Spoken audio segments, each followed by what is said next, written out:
Good evening. Good evening, good evening, good evening. कैसे हैं सब लोग?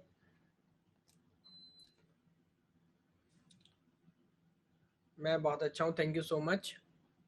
तो क्या आज की क्लास कुछ अलग तरीके से दिख रही थी क्या? आप लोग ऐसा क्यों बोल रहे थे कुछ दिख नहीं रहा है, नजर नहीं आ रहा है?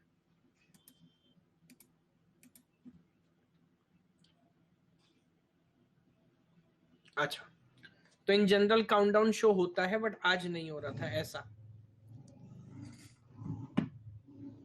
ओके,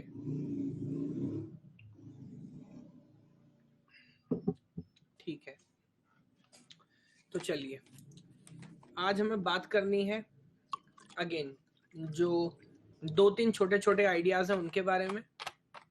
और उसके बाद, हाँ सही बात है, आप में से कुछ लोग बिल्कुल कह सकते हैं इतनी जल्दी कैसे खत्म हो गया। मुझे पता है कितना टाइम लगा है और कितने पापड़ हमने बेले हैं, कहाँ कहाँ से शुरू किया था और कहाँ कहाँ तक हम पहुंचे हैं। ओके, तो दो चार जो पहले छोटे छोटे आइडियाज हैं उन पे मैं एक बार बात कर लेता हूँ, है ना। उसके बाद डिस्कशन आगे बढ़ाऊंगा। और आज आया, मेरे को नई जानकारी है, लेकिन हाँ मैं रिवाइज सिलेबस चेक कर रहा था। तो ऑफिशियली जो लास्ट रिसेंट सिलेबस है, उसके अंदर आप मान के चलिए कि आपका IP6 और वाईफाई दोबारा आउट ऑफ सिलेबस है। मैंने भी चेक किया है। और जो आपका ये पूरा क्रिप्टोग्राफी पार्ट है दैट इज ऑल्सो आउट। मैंने वो सिलेबस ऐड भी किया था, मैंने ग्रुप में भी डाला था, तो आप लोग चेक कर सकते हैं जो रीसेंट सिलेबस है ना। लेकिन उसके अंदर जो दो तीन आइडियाज हैं जो मुझे लगता है जिन पे एक बार देखा आपने। ठीक है, ठीक है। तो जो दो तीन आइडियाज हैं उन पे एक बार मुझे बहस करनी है जो भी हमने नहीं की है। एक आइडिया जो सिलेबस में बड़े सॉलिड तरीके से मेंशन किया गया है, हालांकि यहाँ से क्वेश्चन नहीं आता है, बट उस पर एक डिस्कशन सबसे पहले करूंगा, और वो है सर स्विचिंग टेक्निक्स, है ना।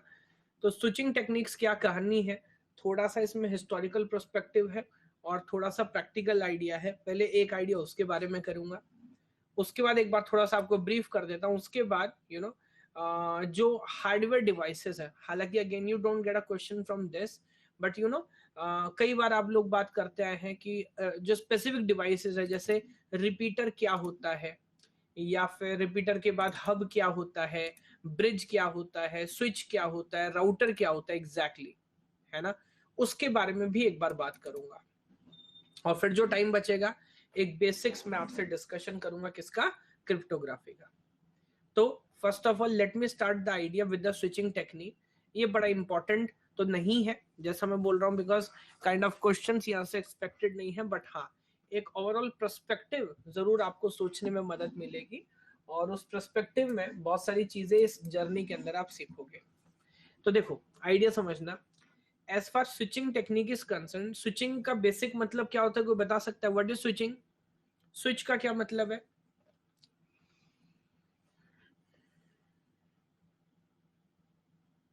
नहीं आता। स्विच मतलब चेंज करना, हाँ। ये तो एक लिटरल मतलब हुआ इंग्लिश का। अगर इलेक्ट्रॉनिक्स में आप देखोगे स्विच क्या करता है, स्विच किसी सर्किट को कंप्लीट करता है, यस, या दो चीजों को कनेक्ट करता है। अब यहाँ पर स्विचिंग या रिले करना एक तरीके से रास्ता दिखाने वाली बात है। तो जो पहला आइडिया जिससे हम डिस्कशन स्टार्ट करते हैं स्विचिंग का, that is first of all we say circuit switching. अब सर्किट स्विचिंग की क्या कहानी है, मैं हिस्टोरिकल पर्सपेक्टिव से आगे चलता हूँ फिर बात करता हूँ। Yes, whenever the idea circuit switching comes into picture, तो हिस्ट्री में क्या, पहले मैं क्लियर कर दूं इस बात को, क्या डे टू डे ऑपरेशंस में आजकल हम सर्किट स्विचिंग यूज कर रहे होते हैं सर? नहीं। तो सर्किट स्विचिंग इज एब्सोल्यूट, है ना। एक समय पे यूज कर रहे होते थे। आइडिया क्या था मैं एक बार आपको समझाता हूँ। जैसे यहाँ दोनों डायग्राम से एक प्रैक्टिकल एग्जांपल से भी और डायग्राम से भी समझाने की कोशिश करते हैं। देखिए एक बात समझिए, जब हम डिस्कशन स्टार्ट करते हैं, सुदीप तुम पागल हो क्या यार?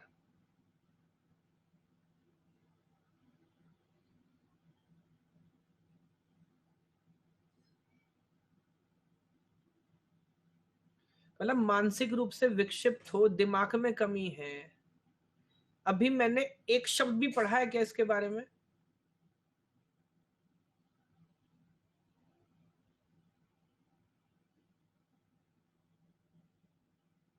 अजीब बेवकूफी है यार। तुम पढ़ा लो भाई, टी शर्ट एड्रेस बताओ, टी शर्ट कुरियर करता हूँ, मेरा लॉगिन आईडी पासवर्ड लो, तुम पढ़ा लो, एक काम करो।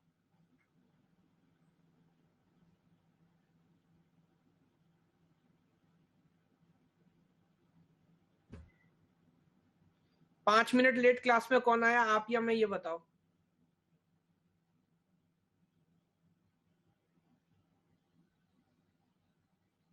सुदीप, बोलो बेटा।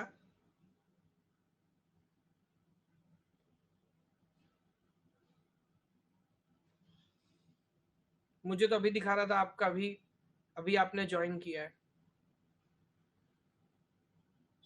चलो कोई बात नहीं, इसके बाद प्लीज अपशगुन मत फैलाना, है ना। वैसे भी मैं दोबारा बता दूं, आज जो हम पढ़ रहे हैं उसका एग्जाम में आने की कोई खास उम्मीद है नहीं, है ना। तो ज्यादा मत फैलाना, वरना फिर मैं समेट दूंगा तुमको। ठीक है, तो मैं दोबारा से कोशिश करता हूँ हिम्मत जुटा के। देखो, जब अगर हिस्टोरिकल पर्सपेक्टिव से देखें, है ना, तो आज तो जिन नेटवर्क्स की हम पढ़ाई कर रहे हैं वो कंप्यूटर नेटवर्क्स है, यस। लेकिन कंप्यूटर नेटवर्क का अगर हिस्टोरिकल पर्सपेक्टिव देखेंगे, तो अगर नेटवर्किंग की बात करें तो कंप्यूटर नेटवर्क से पहले कौन से नेटवर्क्स हमारे पास थे? टेलीग्राम नेटवर्क थे, या पहले बोलूं टेलीफोन नेटवर्क थे। एक और स्टेप ले लेते, वी हैव टेलीफोन नेटवर्क्स। और टेलीफोन नेटवर्क से पहले टेलीग्राम हुआ करते थे, जो शायद आपने और मैंने नहीं देखे, yes. Radio is all together a different thing. Radio का इस नेटवर्किंग से, रेडियो ट्रांसमिशन क्या वन टू वन कम्युनिकेशन के लिए यूज हुआ है कभी भी थ्रू आउट द हिस्ट्री? नहीं। तो रेडियो इज अ मीडियम जो मोस्टली ब्रॉडकास्टिंग के लिए यूज होता है, उसके अपने अलग इम्प्लीकेशंस है ना। अगर वन टू वन कम्युनिकेशन की बात करें, मैं उससे उससे भी पहले अगर बोलूं तो शायद उससे पहले जो नेटवर्क होता था, दैट इज कबूतर नेटवर्क। आपने देखा होगा पुरानी कहानियों में, यू हैव पीजन्स। तो जो बड़े बड़े राजा महाराज होते थे वो पीजन्स पालते थे, देवर काइंड ऑफ अ पोस्टमैन। कोई अर्जेंट मैसेज है, उसके पैर पे चिट्ठी लगाते थे, वो उड़ता हुआ जाता था। और वो, मेरे को नहीं पता ये कैसे ट्रेन करते थे, क्या जीपीएस सिस्टम था, पाकिस्तान में हो सकता है आज भी यूज हो रहा, मुझे नहीं पता, है ना। बट उसके बाद बात कहानी आई टेलीग्राम की। टेलीग्राम क्या होता है? तो अगेन, टेलीग्राम एक तरह का कोडिंग सिस्टम होता था, जहां पे I don't know the exact code, Morse code कौन सा कोड होता था, जहां पर एक एक अल्फाबेट सेंड किया जाता था। और इसीलिए टेलीग्राम के अंदर क्या, अगर किसी को टेलीग्राम भेजते थे उस टाइम पे, तो it is a long message और a very small message. Morse code होते थे शायद, हाँ। It's a very small message, बहुत छोटा मैसेज होगा, बिकॉज यू हैव टू पे। जब आप टेलीग्राम करते थे, जो पैसा आपको देना होता था, for every symbol, every alphabet आपको पैसा देना होता था। इट्स लाइक दिस, जैसे टेलीफोन कॉल्स में पेमेंट होता है ड्यूरेशन के लिए, वहां पर हर सिंबल के लिए ड्यूरेशन होता था। तो बस बहुत अर्जेंट मैसेज ही करते थे, जस्ट लाइक मदर इल, कम सून, बस लाइक दिस, ऐसा बहुत शॉर्ट में, है ना। आजकल तो भी एसएमएस के अंदर भी आपकी शॉर्टकट लैंग्वेज आ गई है, वरना तो मदर को भी मॉम लिखते, है ना, एलओएल, ये सब कहानियां लिखते तो और आसान हो जाता और सस्ता कम्युनिकेशन होता। बट खैर, उसके बाद जब कहानी आई टेलीफोन्स की, तो टेलीफोन स्विचिंग में देखिए हमने क्या किया स्टार्टिंग में। क्या हमारे पास बहुत कॉम्प्लेक्स नेटवर्क था एक्सचेंजेस का? नहीं। स्टार्टिंग में जो ऑपरेशंस होते थे, क्या वो सबके सब ऑटोमेटेड थे? नहीं। तो अब जैसे यहाँ पे एग्जाम्पल से दिखाया गया है, जिन लोगों ने डिजिटल इलेक्ट्रॉनिक्स पढ़ा है वो थोड़ा सा सोच सकते हैं। यहाँ पर बीच में बहुत सारे मल्टीप्लेक्सर्स, डी मल्टीप्लेक्सर्स, अलग अलग नेटवर्क्स हैं, और दो टेलीफोन्स यहाँ पर आपको नजर आ रहे हैं। ये सबके सब एक्सचेंज है।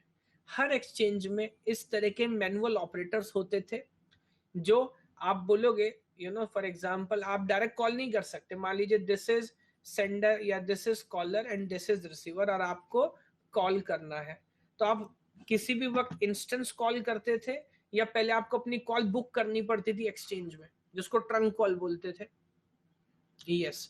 तो आप बुक करेंगे सर कि मेरे को ये आर के पास बात करनी है, आर से बात करनी है, ओके। एक टाइम पर आपका आपका एंट्री रजिस्टर में लिख ली जाएगी, एक टाइम पे आपका नंबर आएगा, फिर यहाँ का जो ऑपरेटर होगा वो अगली एक्सचेंज को बोलेगा कि यार बी से कनेक्ट कराओ, आर से कनेक्ट कराओ, फिर ये अगली एक्सचेंज को बोलेगा, ये अगली एक्सचेंज को बोलेगा, और तब कहीं जाके इस तरह से वायर से मैनुअल कनेक्शन होके ये सर्किट बनेगा। उसको बोलते थे ट्रंक कॉल। क्या आप कितनी भी ड्यूरेशन बात कर सकते थे उस टाइम पे? नहीं। तो एक ड्यूरेशन वो फिक्स करके रखते थे, है ना, for example 5 minute, 10 minute, something like this. और मजे की बात है, ये जो ऑपरेटर होता था ये आपकी बात सुन रहा होता था, ऐसा नहीं बैठ के और बताओ कर रहे हो, और बताओ करोगे तो ये काट देगा, कहता तुम्हें कोई अर्जेंट बात नहीं करनी है, रहने दो तुम। तो और बताओ नहीं करने का, जो इंपॉर्टेंट मैसेज है वो भेजना है और बात खत्म कर देनी है। और इसीलिए इसको सर्किट स्विचिंग कहते थे। Why circuit switching? क्या रियलिटी में हम एक सर्किट बनाना पड़ता था? जी हाँ। और ये सर्किट बनाना कोई आसान काम नहीं होता है। मतलब अगर मैं अलग तरीके से आपको विजुअलाइज कराऊं, मान लीजिए कोई दिल्ली के अंदर है और उसको बॉम्बे में किसी से, मुंबई में किसी से बात करनी है, तो ऑब्वियसली हो सकता है डायरेक्ट नहीं कनेक्टेड हो, बीच में दिल्ली से आगे बढ़ेंगे तो झांसी की एक्सचेंज है, उसके बाद कोटा की एक्सचेंज है, देन लेट मी से और क्या आएगा बीच में, अहमदाबाद मान लेते हैं, समथिंग लाइक दिस। तो अब दिल्ली वाला पहले झांसी वाले को बोलेगा मेरे को मुंबई बात करनी है, तो फिर वो उसको कनेक्ट करेगा कोटा के एक्सचेंज से, फिर कोटा वाला कनेक्ट करेगा अहमदाबाद के एक्सचेंज से, देन अहमदाबाद वाला कनेक्ट करेगा मुंबई के एक्सचेंज। तो सपोज करो जिस समय एक्चुअली घंटी बजी उस समय मुंबई वाला अपने घर पे नहीं है, ऐसी की तैसी इसकी, बस गया आपका नंबर, फिर 2 दिन 3 दिन के बाद नंबर आएगा, है ना। तो इस तरह की, अब अगर मैं कंक्लूड करूं कहानी को, सर्किट स्विचिंग का क्या मतलब है? अगर एक, जब आप कम्युनिकेट करते हैं, क्या एक परमानेंट सर्किट आपको बना के दिया जाता है? यस। जितने टाइम के लिए वो सर्किट है उतने टाइम आप कम्युनिकेट करें या ना करें, क्या वो रिसोर्सेज आपके लिए रिजर्व्ड हैं? यस। और ये जो आइडिया मैं डिस्कस कर रहा हूं, उस समय पे जितना भी अल्टीमेट कनेक्शंस होते थे ये ऑटोमेटेड थे या मैनुअल थे? ये सब मैनुअल थे। तो मैं एक बार पढ़ता हूं।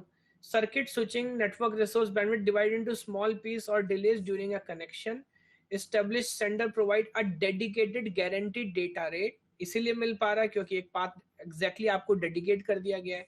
Data can be transmitted without any delays one the circuit is establish, ये बात तो ठीक है।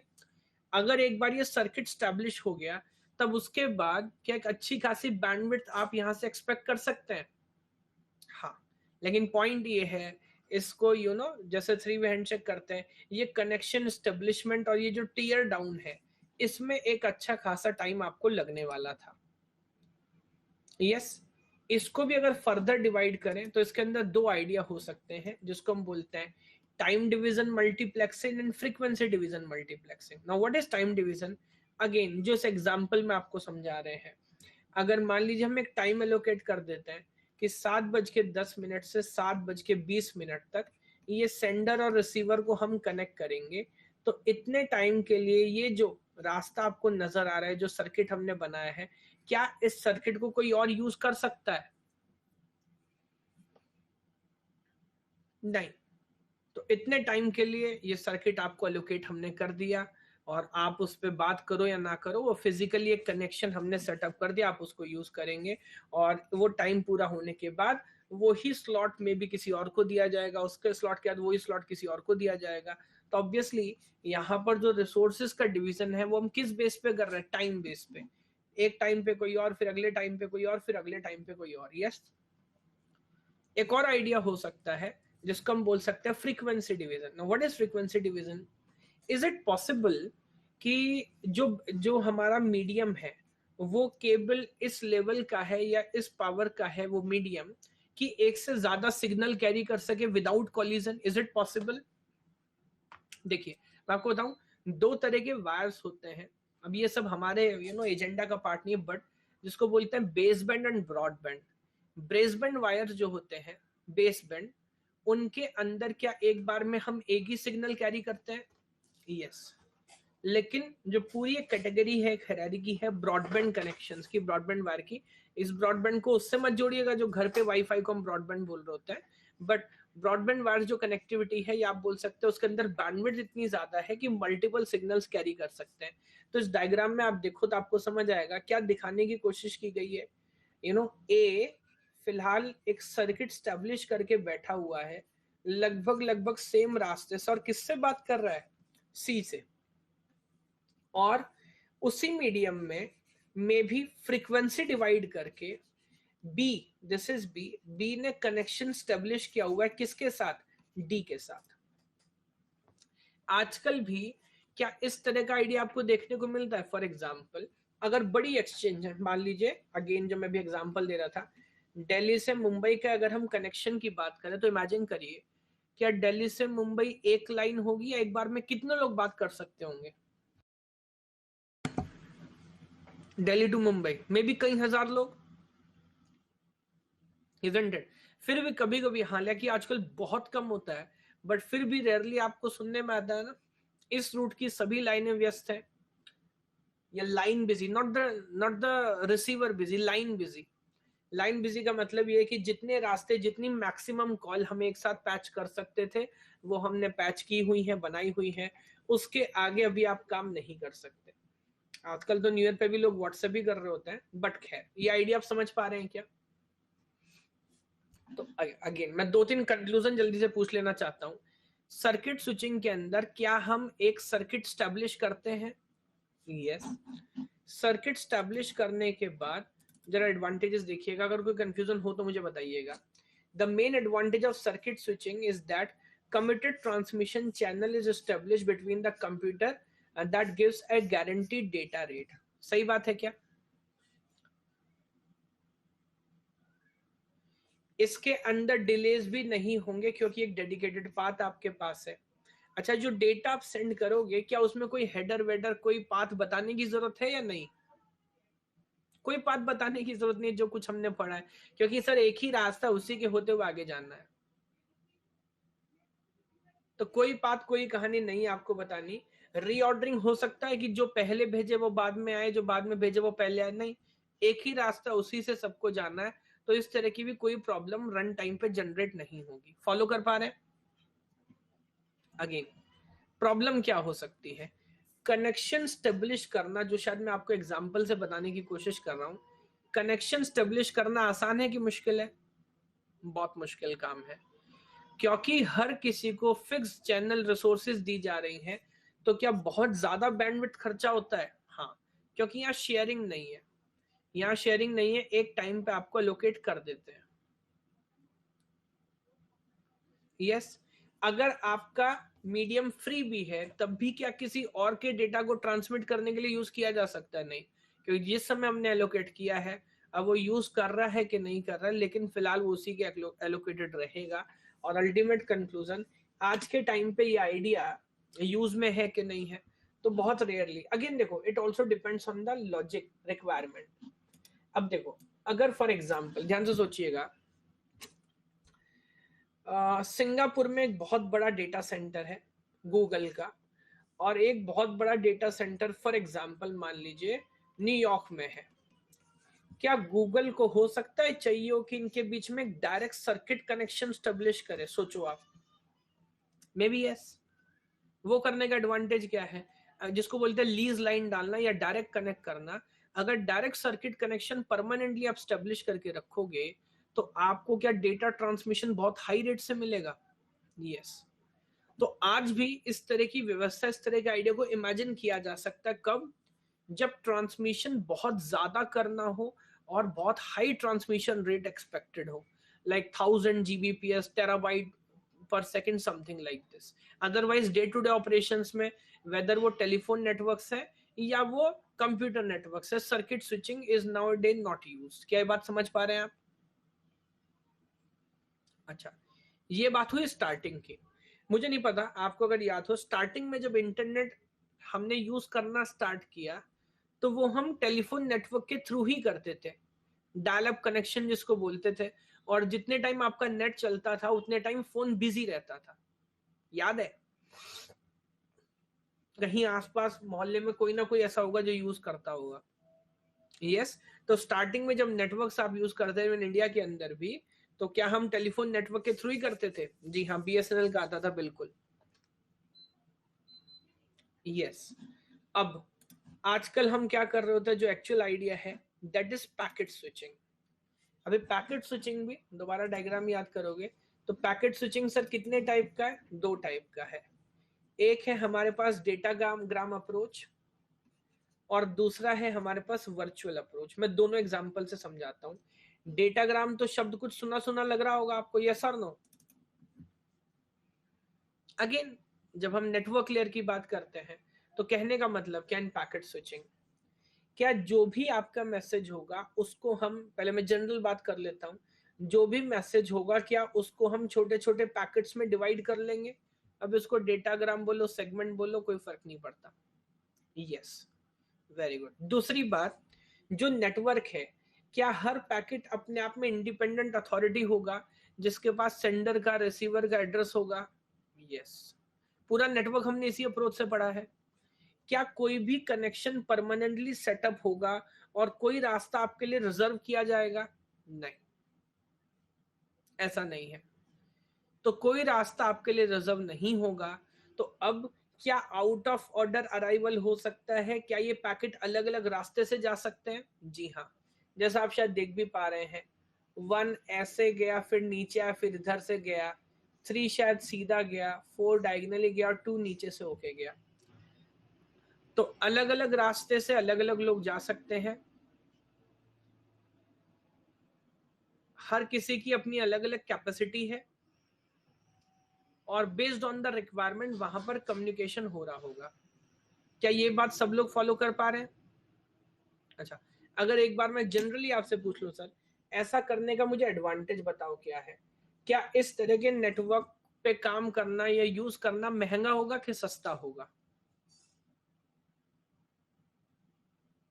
ये बिल्कुल ऐसे ही है, ये बिल्कुल ऐसे ही। देखो, अगर आप डिफ्रेंशिएट करो ना इस बात में, ये बिल्कुल ऐसे ही है। जब मैं बात कर रहा हूँ ना सर्किट स्विचिंग की, इट इज लाइक कि देश का जो प्रेसिडेंट है, प्रेसिडेंट को आज पार्लियामेंट जाना है अपने घर से, प्रेसिडेंट हाउस से पार्लियामेंट जाना है, वो कैसे जाता है सर? पैकेट स्विचिंग से, सर्किट स्विचिंग से। प्रेसिडेंट को पार्लियामेंट जाना है सर, वो सर्किट स्विचिंग से जाता है। एक रास्ता इस चौराहे से ये चौराहा है, हर जगह बैरिकेडिंग होगी, पुलिस वाले खड़े होंगे, प्रेसिडेंट आए या ना आए, जो टाइम अलोकेटेड है उस टाइम पे वो रोड क्या कोई और यूज कर सकता है? नहीं। क्या बैरिकेडिंग करने में टाइम लगेगा? हाँ। क्या बैरिकेडिंग हटाने में टाइम लगेगा? हाँ। लेकिन एक बार अगर बैरिकेडिंग लग गया तो प्रेसिडेंट को क्या कोई ट्रैफिक, कोई मसला, कोई रोड पे गड्ढा, ऐसा कुछ मिलेगा? नहीं। उसको बहुत हाई स्पीड से आप पार्लियामेंट से उनके घर पहुंचा देंगे। यस। तो खर्चा है लेकिन एडवांटेज है, हर किसी को नहीं दिया जा सकता। अब आ जाते हैं आप और हम अपनी अपनी तरह। हम लोग जब घर से निकलते हैं, मान लीजिए दुकान पे जाने के लिए, ठीक, कॉलेज जाने के लिए, यहां से जाने की सोचे, यहाँ पुलिस वाला खड़ा था, उसने हल्का दिया कि नहीं इधर से नहीं, इधर से जाओ, तो क्या करोगे आप बताओ? लड़ोगे उससे? नहीं। वो मना, ऐसा भी हो सकता है वो कुछ बोले ही ना, पुलिस वाला खड़ा है, पता नहीं क्यों कॉन्फिडेंस सा नहीं आता, लाइसेंस भी है, इंश्योरेंस भी है, कागज भी है, फिर भी डर सा लग रहा है, पता नहीं क्यों। तो अपन पॉसिबल है तो गली गली से घुमा लेते, ऐसा होता है क्या? सारे कागज है, फिर भी एक अजीब सी फीलिंग हो रही थी यार, बेफालतू में रोक लेगा, कोई कमी हो गई तो दिक्कत होगी, अपन दूसरी गली से निकल लेते हैं। क्या यहाँ पर आपके लिए कोई सड़क रिजर्व्ड है? नहीं। क्या यहाँ पर प्रॉपर शेयरिंग हो रही है? हाँ।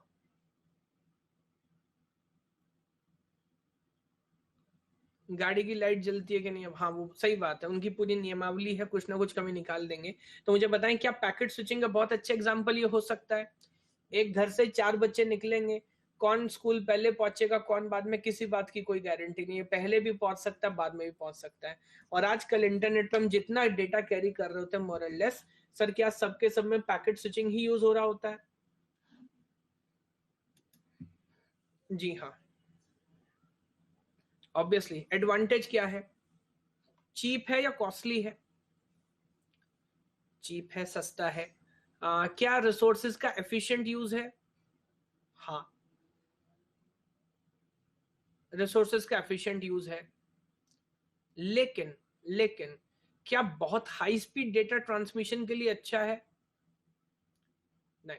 अब अगर आपको बहुत high speed day to day operations के लिए ठीक है, बहुत हाई स्पीड डेटा ट्रांसमिशन होगा तो फिर वो क्या होता है, आपको लीज लाइन लेनी पड़ेगी, इजंट इट? सिंपल इंटरनेट से फिर आपका काम नहीं चलेगा। क्या बात फॉलो कर पा रहे हैं?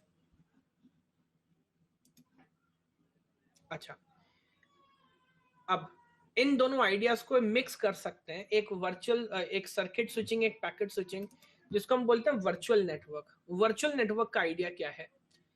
आज जब आप टेलीफोन कॉल करते हैं, है ना, तो क्या कोई पाथ हम फिक्स करते हैं आपके लिए जब टेलीफोन कॉल करते हैं? हाँ। तो it's like somewhere between the दोनों आइडियाज के बीच में एक पाथ आपके लिए फिक्स है, यहां पर आप देख रहे हैं। बट ये पाथ परमानेंट पाथ है कि वर्चुअल पाथ है? ये एक वर्चुअल पाथ है। एक रास्ता फिक्स कर दिया, आपको इसी रास्ते से होके जाना है, और दोनों की कैरेक्टरिस्टिक्स यहाँ पे आपको मिल जाती हैं। क्या इस रास्ते से इसी टाइम पे कोई और भी जा सकता है? एक बात क्रॉस चेक करना चाह रहा हूँ, अगर हमारे पैकेट इस रास्ते से जा रहे हैं, हाँ बिल्कुल जा सकता है। That is why we are calling it a virtual network, वरना बिल्कुल, वरना फिर इसको रियल सर्किट बोलते। It is a virtual network, रास्ता हमने फिक्स कर दिया है, जाना आपको इसी रास्ते से। इट्स लाइक आपने पढ़ा था आईपी के अंदर strict source routing. Very good, very good. It's like strict source routing, जहां पर सोर्स फिक्स कर देता बेटा इसी रास्ते से होके जाना है। तो क्या इसके अपने अलग एडवांटेजेस हो सकते हैं? हाँ, हमें पता है कॉम्पिटिटर नेटवर्क से नहीं जा रहे, या उधर इनसिक्योर्ड नेटवर्क कुछ हो सकते हैं, तो we can fix a path fix करेंगे तो ऑर्डरिंग का प्रॉब्लम नहीं होगा। कुछ एडवांटेज होंगे, कुछ डिसएडवांटेज होंगे, दोनों के बीच का एक रास्ता हो सकता है। क्या बात फॉलो कर पा रहे हैं?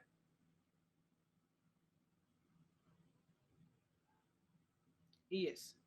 तो ये एक छोटी सी कहानी है स्विचिंग के बारे में। हालांकि क्या इसके ऊपर कोई डायरेक्ट क्वेश्चन एग्जाम में एक्सपेक्टेड है या कोई क्वेश्चंस आए हैं? एज सच नहीं, लेकिन हाँ अप्रोच आपको पता होनी चाहिए। सर्किट स्विचिंग जहां परमानेंट हम सर्किट बना रहे हैं, पैकेट जो प्योरली हम यूज कर रहे हैं, और वर्चुअल नेटवर्क जो दोनों के बीच का एक वर्चुअल रास्ता में स्टेब्लिश कर रहे हैं। जब जब मम्मी पापा ये बोल देते हैं ना कि अब तुम साइकिल से स्कूल जाओगे, लेकिन क्या तुम एक आईपी डेटाग्राम की तरह कहीं से भी जाओगे? नहीं। ये बहुत अच्छा एग्जाम्पल है इस बात का, यस और नो?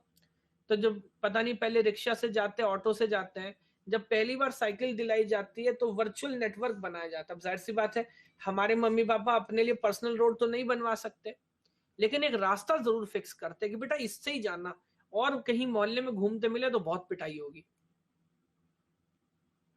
यस और नो? यस। वो अलग बात है, थोड़े दिन जाने के बाद आपको इतना कॉन्फिडेंस आ जाता है कि फिर आप एक डेटाग्राम बन जाते हैं और पूरे नेटवर्क में घूमते फिरते हैं।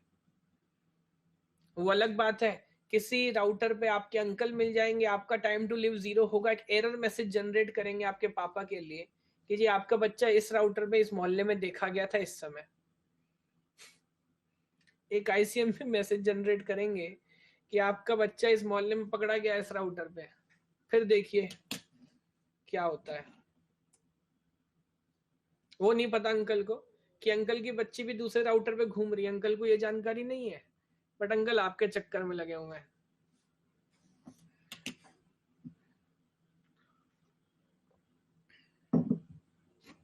चलिए खैर, ये आइडिया समझ आया। अब एक छोटा सा मैं डिस्कशन करता हूं सर हार्डवेयर डिवाइसेस के बारे में, इससे भी आप, अच्छा एक सेकंड, अभी तक कोई क्वेश्चन है तो बताओ, किसी का कोई भी क्वेश्चन है तो बताओ। सुदीप, मेरे भाई, मेरे दोस्त, मेरे दुश्मन, क्या पूछ रहे थे आप? Full duplex, half duplex, simplex, कोई भी क्वेश्चन किसी का हो तो बताओ। नहीं, actual questions on this idea is not expected, because देखो ये सिर्फ फिलोसफी है यार। किसी भी आइडिया के ऊपर क्वेश्चन फ्रेम करने के लिए एक एग्जैक्ट सेट ऑफ आइडिया होना चाहिए, यस और नो? यस। अब कोई आपसे पूछ ले कि बताओ जी ये हाफ डुप्लेक्स होगा कि फुल डुप्लेक्स होगा, यार ये तो प्रैक्टिकल आइडिया पे डिपेंड करता है। क्या मैं क्या मैं पैकेट स्विचिंग के अंदर, आपने तो सब पढ़ा है, क्या पैकेट स्विचिंग के अंदर कनेक्शन लेस कम्युनिकेशन हो सकता है? आप बताओ। हाँ, आईपी करता है ना। क्या कनेक्शन ओरिएंटेड कम्युनिकेशन हो सकता है? हाँ, टीसीपी करता है ना। तो ये तो आइडिया पे डिपेंड करेगा ना, पहले सब्जेक्ट टॉपिक स्टार्ट होने से पहले मैं कैसे इस बात को समझा दूं हाफ डुप्लेक्स है ये फुल डुप्लेक्स है। सर वो रिक्वायरमेंट पे डिपेंड करता है, वो पैकेट स्विचिंग के नाम से जनरलाइज नहीं किया जा सकता। बताइए मेरी बात समझ रहे हैं क्या?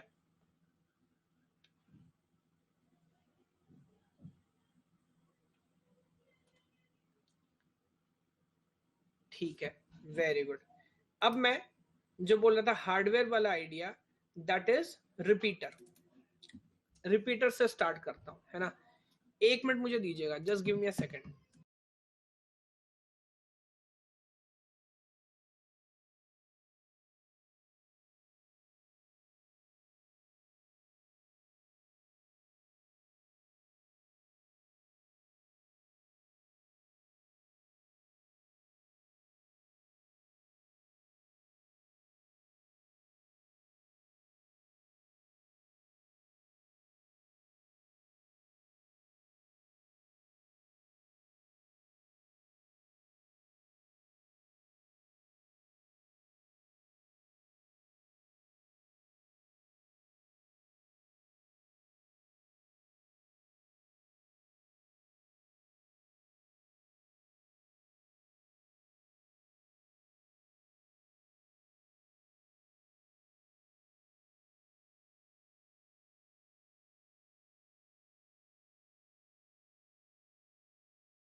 ऑडियो आ रही है क्या?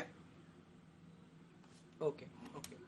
अब देखिए, सबसे पहला और सबसे बेसिक डिवाइस जो नेटवर्क्स में यूज होता है उसको बोलते हैं रिपीटर। अब रिपीटर की क्या बात है, ये बात समझिए। देखिए, मैंने पूरा आइडिया यहाँ पर लिखा भी है, बट कॉमन सेंस है। आप कोई भी मीडियम लीजिए, चाहे वो वायर्ड मीडियम होगा या वायरलेस मीडियम होगा, विद टाइम क्या पावर लॉस होगा या नहीं होगा? विद टाइम पावर लॉस होगा। हर मीडियम की अपनी अलग कैपेबिलिटी होती है। यस, उस कैपेबिलिटी के हिसाब से एक मैक्सिमम ड्यूरेशन आप डेटा कैरी कर सकते हैं।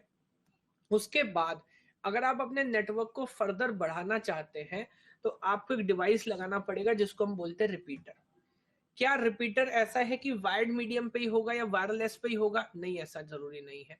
तो यहाँ पर देखिए, जैसे इस डायग्राम में समझाने की कोशिश की गई है कि शायद एक नेटवर्क का एक साइड का जो मैक्सिमम लेंथ है वो कितना है, 100 मीटर से।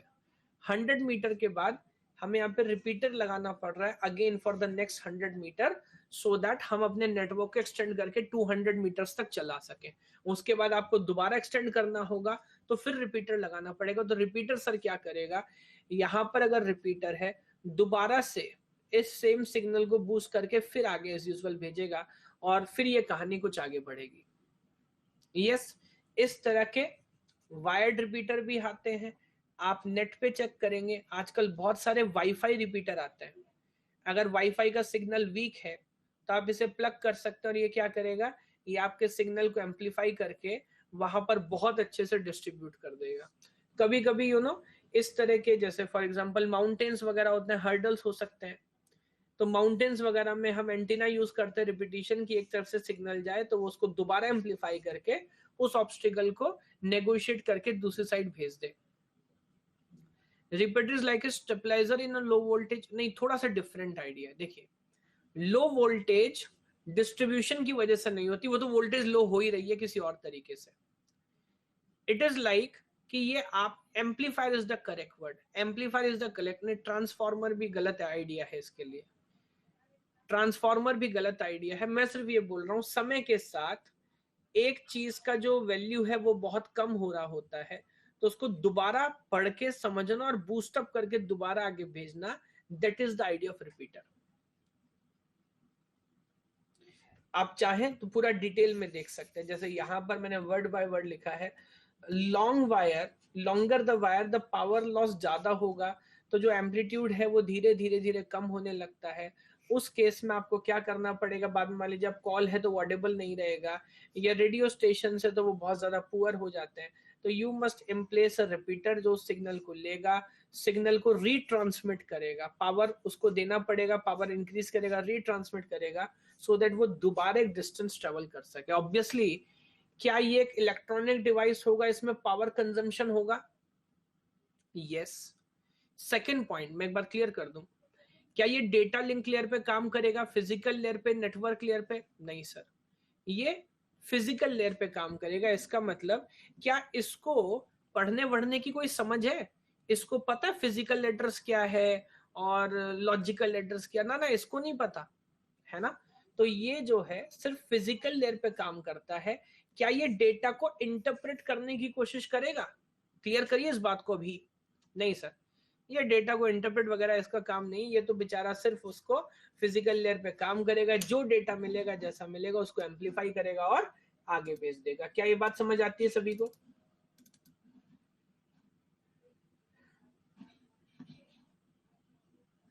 ओके ओके, एक और बात मैं यहाँ पे क्लियर कर दूं। मान लीजिए रिपीटर है और एक लैन है, 4 स्टेशन इधर है रिपीटर के एक तरफ और 4 स्टेशन दूसरी तरफ है। क्या हम इसको 2 लैन कंसीडर करेंगे या सिंगल लैन कंसीडर करेंगे? 3 स्टेशन एक तरफ है, 3 station. Very good, so it is a single LAN, please try to understand. Very good point.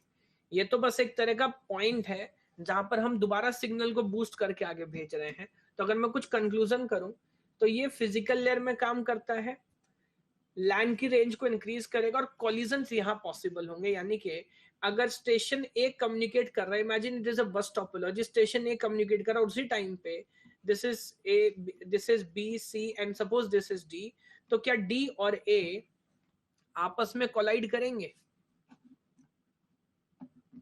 बिल्कुल करेंगे। ये दो डिफरेंट नेटवर्क नहीं है, ये सेम नेटवर्क है, ये तो जस्ट बस इनको कनेक्ट कर रहा है। यस। तो सर अब एक बार ध्यान से ऑब्जर्व करिए, समझिए और मुझे बताइए क्या रिपीटर्स की जो अंडरस्टैंडिंग है वो क्लियर हो रही है क्या आपको? बात समझ आई कुछ? रिपीटर क्या होता है, एक एक करके मैं सारे शब्द कवर करूंगा। हो रही है, ठीक है।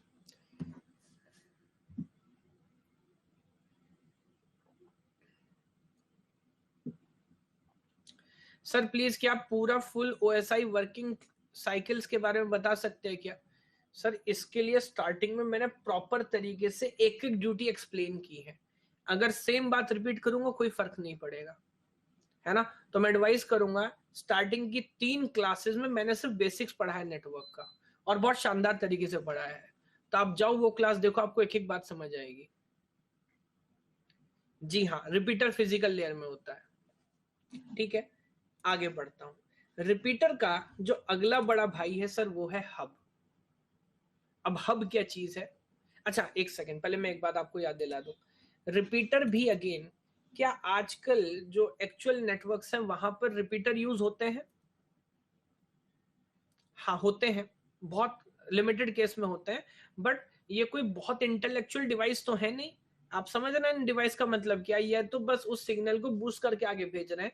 तो इस नेटवर्क का क्या कंप्यूटर साइंस वालों से कोई खास लेना देना है इस डिवाइस का, रिपीटर का? नहीं, इससे हमारा कुछ खास मतलब नहीं। मतलब किसी को नहीं भी नॉलेज हो तो वो भी रिपीटर लगा के सिग्नल बूस्ट करके आगे भेज सकता है। सही बात है। अब इधर आ जाता है, अगली चीज है हब। हब क्या है? अगर मैं इसको सबसे साधारण तरीके से समझाने की कोशिश करूं, hub is a multi port repeater. Can you understand this? What is a hub? Hub is a multi port repeater. तो अब इस बात का क्या मतलब हुआ? अगर बहुत सारे कंप्यूटर्स हैं, स्टेशंस हैं और आप उनको कनेक्ट कर रहे हैं, है ना, तो अब ये जो कनेक्टिंग डिवाइसेस को हम क्या बोल सकते हैं? हब बोल सकते हैं। ये एक एक्चुअल पिक्चर भी मैं आपको दिखाने की कोशिश कर रहा हूं। यस। अब इसके कुछ एडवांटेज है, कुछ डिसएडवांटेज है, हालांकि आजकल अगेन हम इसको यूज नहीं करते। क्या क्या चीजें हैं मैं एक एक करके आपको समझाता हूँ। देखिए जैसे इसके अलग अलग नाम हो सकते हैं, इथरनेट हब और active hub, network hub, repeater hub, multiport repeater जो उसका लॉजिकल काम है, या हब। ये सिंपली एक डिवाइस है connecting multiple Ethernet device connector making them act as a single network. तो अगेन यहाँ समझिएगा, ये सब अलग अलग डिवाइसेस नहीं है, ये सब मतलब अलग अलग नेटवर्क नहीं है, सिंगल नेटवर्क के कनेक्शन स्टेब्लिश करने के लिए हम हब को यूज करते हैं। ये बात समझ आती है? अच्छा, क्या हब भी फिजिकल लेयर में काम करता है या इसको डेटा लिंक लेयर की अंडरस्टैंडिंग है? हब भी फिजिकल लेयर में काम करता है, इसको भी डेटा लिंक लेयर की अंडरस्टैंडिंग नहीं है। तो अगेन इस बात को समझिए, अगर इसमें से मान लीजिए ए को कम्युनिकेशन करना है तो ये क्या करेगा, इस पोर्ट से इनपुट लेगा और सिंगल पोर्ट या हर पोर्ट पे आउटपुट देगा। ये हर पोर्ट पे आउटपुट दे देगा, क्योंकि इसको नहीं पता कि कौन सा एड्रेस किधर ले जाने का है। मैंने शायद लिखा भी, it has multiple input output port in which signal introduce at any port, signal as an input of any port appear at the output of every port except the original incoming. Make sense?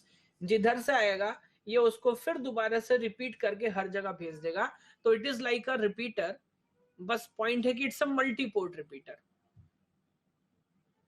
Yes, again क्या आजकल हम देखिए इसको use करने का फायदा क्या होगा या नुकसान क्या होगा बताओ? इसमें ट्रैफिक कॉलिजन होने के चांस ज्यादा होंगे या कम होंगे? कॉलिजन होने के चांस बहुत ज्यादा होंगे इसके अंदर। ज्यादा क्यों होंगे सर? ये सबका सब एक ही नेटवर्क के अलग अलग नेटवर्क नहीं है। अगर ए कम्युनिकेट कर रहा है बी से, क्या या मान लीजिए ये ए है, ए कम्युनिकेट कर रहा है बी से वाया दिस हब, क्या उसी टाइम पे सी डी से कम्युनिकेट कर पाएगा? नहीं, ये तो सबका डेटा सब जगह भेज रहा है, इट्स अ सिंगल नेटवर्क। यहाँ पर एक टर्मिनोलॉजी यूज की जाती है जिसको हम बोलते हैं कॉलिजन डोमेन। एक और चीज मैं क्लियर कर दूं, ये देखने में जरूर आपको स्टार टोपोलॉजी लग रहा है, क्या किसी भी पोर्ट पे कोई भी आइडिया हो सकता है? ऐसा भी तो हो सकता है ना सर। तो अब इसमें से अगर एक भी स्टेशन कम्युनिकेट करेगा किसी और से तो आपका हब बिजी हो जाएगा और एक टाइम पे मल्टीपल लोग काम नहीं कर पाएंगे। यस, लाइक फ्लडिंग, इसका काम है जो भी डेटा आएगा उस डेटा को दोबारा एम्पलीफाई करके सभी पोर्ट पे भेज देना है बस। यस, तो ऑलरेडी जैसा आप देख रहे हैं हब आजकल बाहर है मार्केट से, दे आर ऑब्सोलीट, और ज्यादातर केस में इनकी रिस्पॉन्सिबिलिटी अभी किसने ले ली है? स्विचेस ने। अभी स्विच की हम आगे बात करेंगे, स्विच क्या होता है। स्विच अभी भी यूज होता है और बहुत शानदार तरीके से यूज होता है, बट अगर मैं कुछ आइडिया कंक्लूड करूं, क्या ये भी सिर्फ फिजिकल लेयर में काम करता है? जी हाँ, जो इनकी एक बहुत बड़ी प्रॉब्लम है, क्योंकि इस वजह से इसको समझ नहीं है कि किधर डेटा भेजना किधर डेटा नहीं भेजना, क्योंकि ये मैक एड्रेस पढ़ नहीं सकता। क्या ये बात समझ आती है? अब एरर चेकिंग पे कहां पहुंच गए भाई? पहली बात, एरर चेकिंग भाई ये पढ़ नहीं पा रहा है, ये सिर्फ उस सिग्नल को एम्पलीफाई करके बाकी सब जगह भेज रहा है। यस, कॉलिजन पॉसिबल होंगे कि नहीं होंगे? कॉलिजन 100% पॉसिबल होंगे, और कहीं पर भी आप कम्युनिकेट करेंगे दो स्टेशन के बीच में तो कॉलिजन होगा। ट्रैफिक बहुत ज्यादा होगा या बहुत कम होगा? क्योंकि सब कुछ हब से होते हुए जा रहा होगा तो ट्रैफिक बहुत ज्यादा होगा। कॉस्ट ज्यादा होगी कि कम? कॉस्ट इनकी कम होती है क्योंकि दिमाग इनमें कम है, तो कॉस्ट कम होगी, इसी वजह से इनको एक टाइम पे हम यूज किया करते थे। फॉलो कर पा रहे इस बात को? हाँ, दिमाग कम क्या, दिमाग है ही नहीं, आप ऐसा मान सकते हैं। ठीक है, तो अब मुझे बताएं रिपीटर और हब में क्या डिफरेंस हुआ? पहले आपने रिपीटर पढ़ा फिर हब पढ़ा, दोनों मोरलेस सेम ही है, बस ये मान लीजिए जिसमें दो पोर्ट है, जिसमें दो पोर्ट है वो रिपीटर है, और जो मल्टी पोर्ट है वो हब है। क्या ये बात याद रखेंगे? Very good, very good. अब आ जाते हैं अगले आइडिया पे जिसका नाम है ब्रिज। पहले कहानी स्विच की आएगी, पहले कहानी ब्रिज की आएगी। अब अगला डिवाइस है जिसका नाम है bridge. With in network layers use करते हैं, विद इन नेटवर्क के लिए यूज करते हैं। हाँ बिल्कुल, अगेन ये दोनों के दोनों डिवाइसेस, जो मैं दोबारा याद दिला दूं, मैंने खैर बोला भी था दोबारा याद दिला दूं, क्या ये सब अलग अलग नेटवर्क है या ये सिर्फ एक ही नेटवर्क है, एक ही लैन है? ये सिंगल नेटवर्क है सर। अभी मल्टीपल नेटवर्क्स का तो कोई कंसेप्ट ही नहीं आया, सिंगल नेटवर्क के अंदर सारा गेम चल रहा है। यस, लेकिन अब शायद हमें जरूरत पड़ेगी एक नेटवर्क को दूसरे नेटवर्क से कनेक्ट करने की, या किस तरीके से हम कहानी आगे बढ़ाएंगे. Now that idea is called bridge. अब ब्रिज की क्या कहानी है, हेडिंग पे मैं लिखता हूं, bridge is used to connect to different LANs. तो दो अलग अलग लैन को कनेक्ट करने के लिए काम आता है. जैसे नीचे इस डायग्राम में बहुत अच्छे से समझाने की कोशिश की गई है. एक लैन हमारे पास है, एक दूसरा लैन हमारे पास है. अच्छा, दो अलग अलग लैन है तो उस बात को समझिए, क्या इनका जो प्रोटोकॉल है, जो इनकी इम्प्लीमेंटेशन है, क्या वो अलग अलग हो सकती है? हाँ, हो सकता है कि इथरनेट यूज कर रहा हो, दूसरा टोकन रिंग यूज कर रहा हो. तो दो अलग अलग लैन जिनकी अलग अलग प्रोटोकॉल्स हैं, जिनकी अलग अलग इम्प्लीमेंटेशन है, उनको कनेक्ट करना क्या बहुत आसान काम है? नहीं. तो पहले तो ये समझ लीजिए, जब मैं दो लैन को कनेक्ट कर रहा हूं तो क्या मुझे डेटा लिंक लेयर की अंडरस्टैंडिंग होनी चाहिए मैक एड्रेस की? हाँ, वरना मैं कैसे एक लैन से दूसरे लैन में पहुंचाऊंगा? तो अगेन देखिए, जब हम ब्रिज की बात करते हैं, now this diagram represents a bridge. ये फिजिकल लेयर और मैक की बात कर रहा है, यानी कि डेटा लिंक लेयर दोनों लेवल पे काम कर सकता है. क्या बात समझ आती है आपको? सो एक conclusion, it works on physical layer as well as on data link layer. तो यानी कि पहला डिवाइस जो आपने पढ़ा जो दोनों लेयर की समझ रखता है, वो कौन है? Bridge. A bridge is a networking device that creates single aggregated network from multiple communication networks or segments. Bridge connect two separate networks into a single network. तो अब आप बोल सकते हैं, क्या ये दो लैन को मिला के एक बड़ा नेटवर्क बनाता है? Yes. नहीं, you can have multiple networks also. ऐसा नहीं है कि दो को ही कनेक्ट करेगा, आप मल्टीपल नेटवर्क्स भी बना सकते हो, इसमें कोई प्रॉब्लम नहीं है. लेकिन अभी मैं आपको समझाऊंगा बाद में.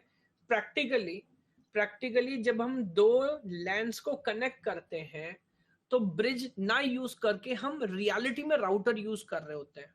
वो क्यों, उसकी आगे हम बात करेंगे. लेकिन एक बात समझिए, एक छोटा सा एग्जांपल शायद इस बात को समझाने के लिए काफी होगा.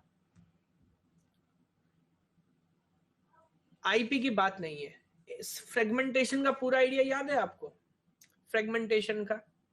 यस. तो अब अगर मैं दो अलग अलग लैन को कनेक्ट कर रहा हूं तो इन दोनों का एमटीयू क्या डिफरेंट हो सकता है? एमटीयू याद है आपको? जी हाँ. तो इन दोनों का एमटीयू डिफरेंट हो सकता है. अब क्योंकि दोनों का एमटीयू डिफरेंट होगा, तो अगेन बात सिर्फ कनेक्ट करने की नहीं होगी, कौन फ्रेगमेंटेशन का ध्यान रखेगा, कौन उसको डिस्ट्रीब्यूट करेगा, बहुत सारी प्रॉब्लम होंगी. अगर यहाँ पे राउटर होता तो शायद वो अपने लेवल पे हर कुछ अच्छे से कर पाता. तो इस बात को ध्यान से समझिएगा. थियोरेटिकली क्या हम ऐसा मानते हैं कि ब्रिज दो लैन को कनेक्ट कर सकता है या करता है? थियोरेटिकली हाँ. बट क्या प्रैक्टिकली इसका बहुत ज्यादा इस्तेमाल किया जाता है? नहीं. हाँ, अगर दोनों लैन का प्रोटोकॉल सेम हो तब तो आप इसको यूज करेंगे, लेकिन अगर दोनों का प्रोटोकॉल सेम नहीं हो तब ये इतना एडवाइजेबल नहीं है. उसके अलावा दो तीन आइडियाज में जल्दी से आपको समझाता हूं. फिल्टरिंग, क्या इसके अंदर इतनी समझ है कि आप इसको सिखा सको कि एक डेटा को लोकल लैन से बाहर नहीं जाने देना, something like this, a kind of a low level firewall? Yes. क्या इस ब्रिज के अंदर इतनी समझ होती है फॉरवर्डिंग, एक डेटा अगर दूसरे एक डेस्टिनेशन अगर दूसरी रेंज में दूसरे लैन में है तो फॉरवर्ड करके थ्रू ब्रिज दूसरे लैन में से पहुंचा देना? यस. जैसे आप अभी शब्द यूज करते हैं फ्लडिंग, क्या ये दूसरी लैन में ब्रॉडकास्टिंग कर सकता है? कि आपको दूसरी लैन में एग्जैक्ट एड्रेस नहीं पता, आप चाहते हो उस लैन के अंदर जाके हम इसे ब्रॉडकास्ट कर दें? यस. स्टोर एंड फॉरवर्ड, अब ये चीज इंपॉर्टेंट है.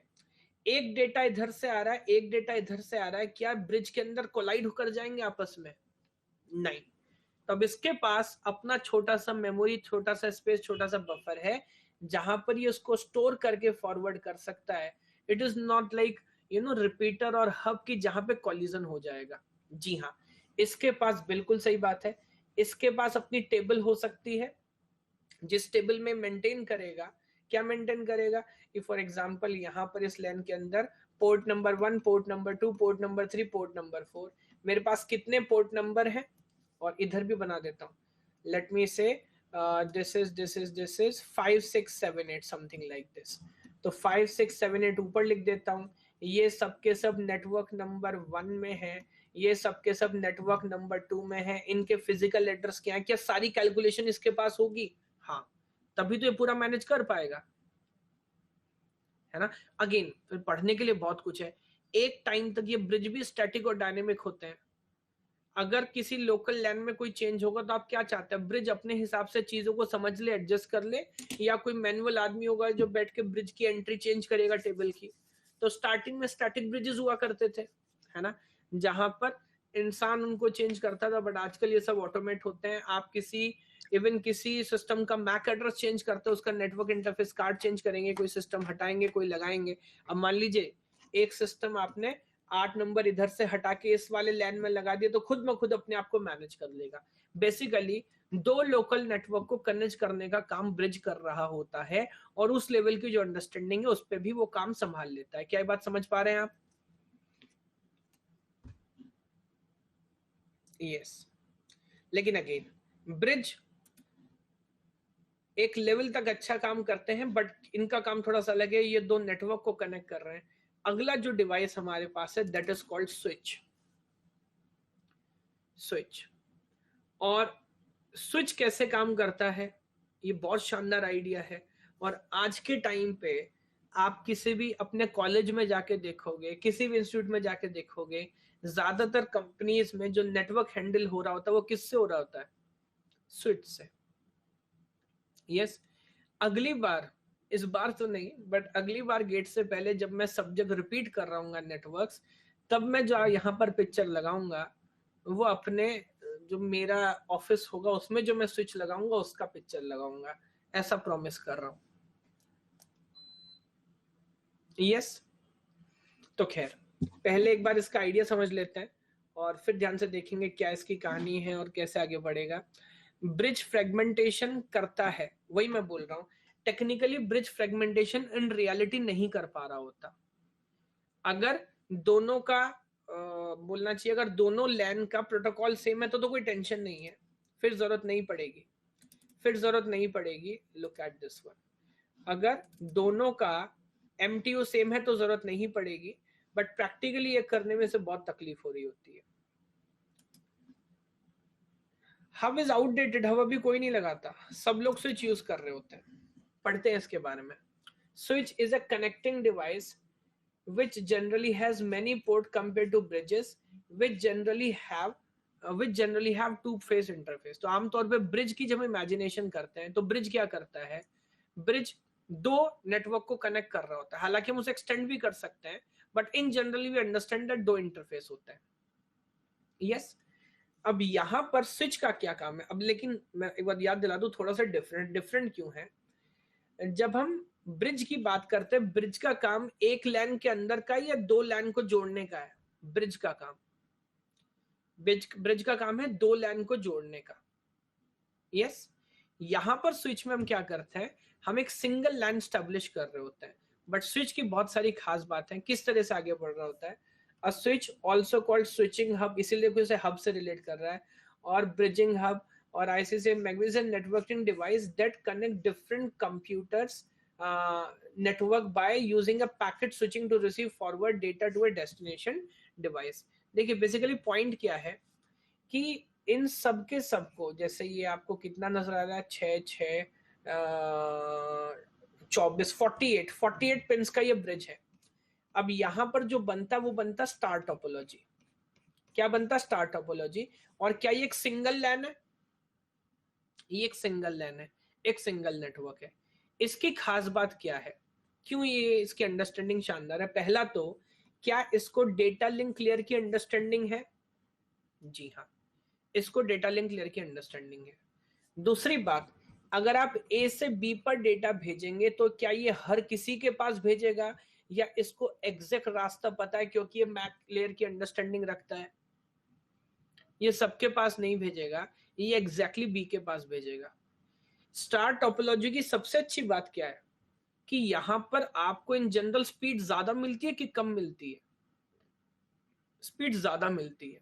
देखो बस के अंदर क्या होता है, बस के अंदर क्या होता है, ये सोचने में आसान लगता है, लेकिन बस के अंदर, बस टोपोलॉजी के अंदर क्या शेयरिंग बहुत ज्यादा होती है? जी हाँ, कोई भी दो डिवाइस कम्युनिकेट कर रहे हैं तो लोड होगा।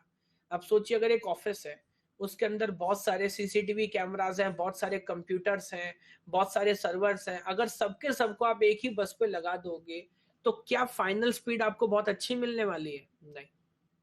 तो इसीलिए आमतौर पे क्या होता है, it is little costly, but आपके कंप्यूटर की लैब है या छोटा कोई ऑफिस है तो हम एक स्विच लगाते हैं, और उस स्विच से क्या हर कंप्यूटर को डायरेक्ट लाइन दी जाती है? जी हाँ।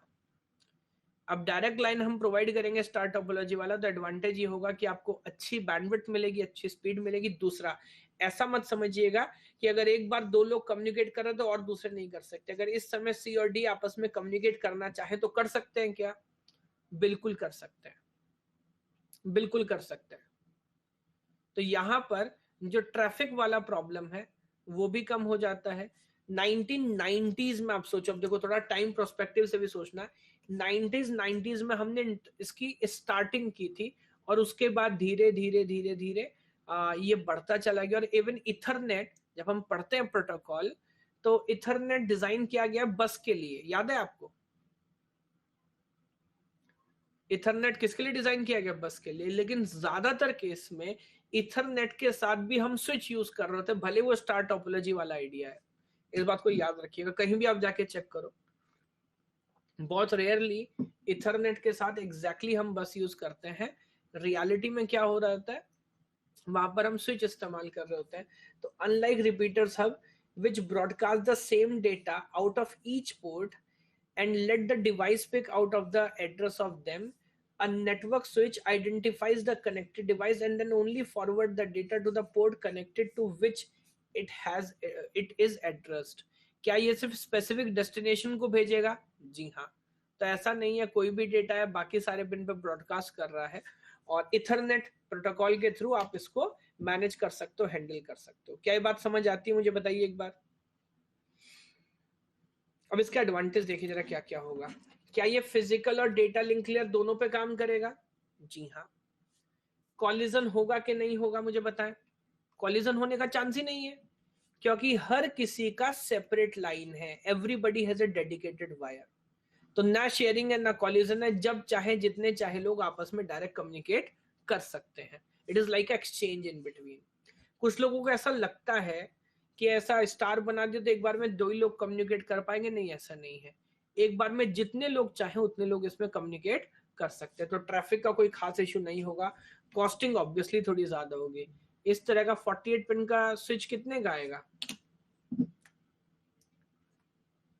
मेरे को भी एग्जैक्ट अंदाजा तो नहीं है। अरे 5,000 का नहीं आएगा, कम से कम 20-25 हजार का आना चाहिए। मैंने अभी वैसे पढ़ा नहीं है, बट कम से कम 20-25 हजार का आना चाहिए।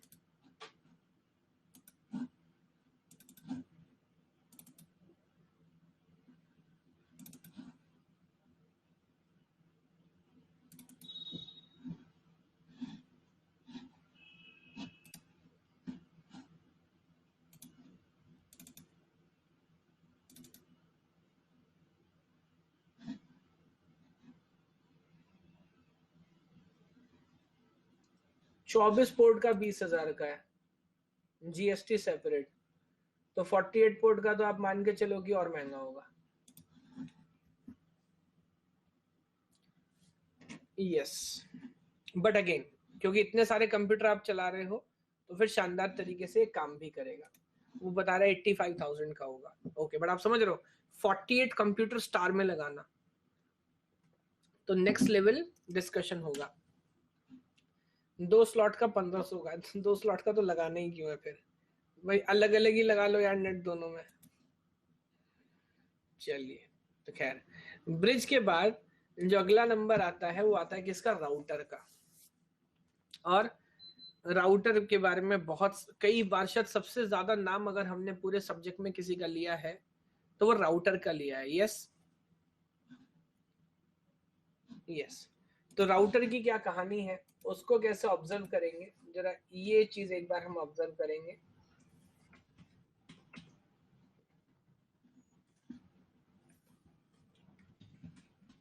एक सेकेंड।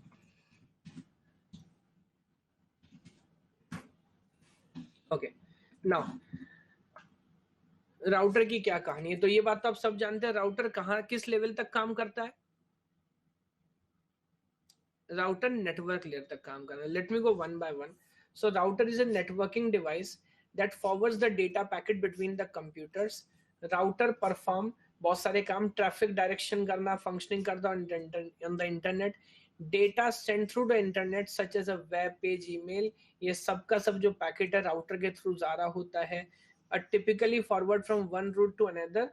बेसिकली चलो अगर मैं पहले डायरेक्ट बात करूं, एक नेटवर्क को दूसरे नेटवर्क से at the level of network layer पे कनेक्ट करने की जो कैपेसिटी है वो है राउटर की। ये बात हमें पता है, ये जो लिखा है वो तो आप जानते हो पहले से। एक नेटवर्क को दूसरे नेटवर्क पे जो कनेक्ट करने की कैपेसिटी है वो है राउटर की। और अब यहाँ पर ये दोनों नेटवर्क चाहे कोई भी लोकल लैन, लोकल प्रोटोकॉल कुछ भी फॉलो करें, क्या हम इनको आपस में कनेक्ट कर सकते हैं with the help of a router? Yes. अब ध्यान से एक बात समझिएगा, ध्यान से एक बात समझिएगा, जब हम बात करते हैं ना, अब इस चीज को समझिए, इस राउटर के पास दो पोर्ट्स आपको नजर आ रहे हैं, यस। क्या हर पोर्ट के पास एक आईपी एड्रेस होता है? अब याद है जब हम पढ़ते थे हम बात करते थे नेटवर्क आईडी, यस। तो ये जो नेटवर्क है, इसका जो नेटवर्क आईडी है वो इस इंटरफेस के पास है। ये नेटवर्क जो है, let me say this is network number 1, let me say this is network number 2।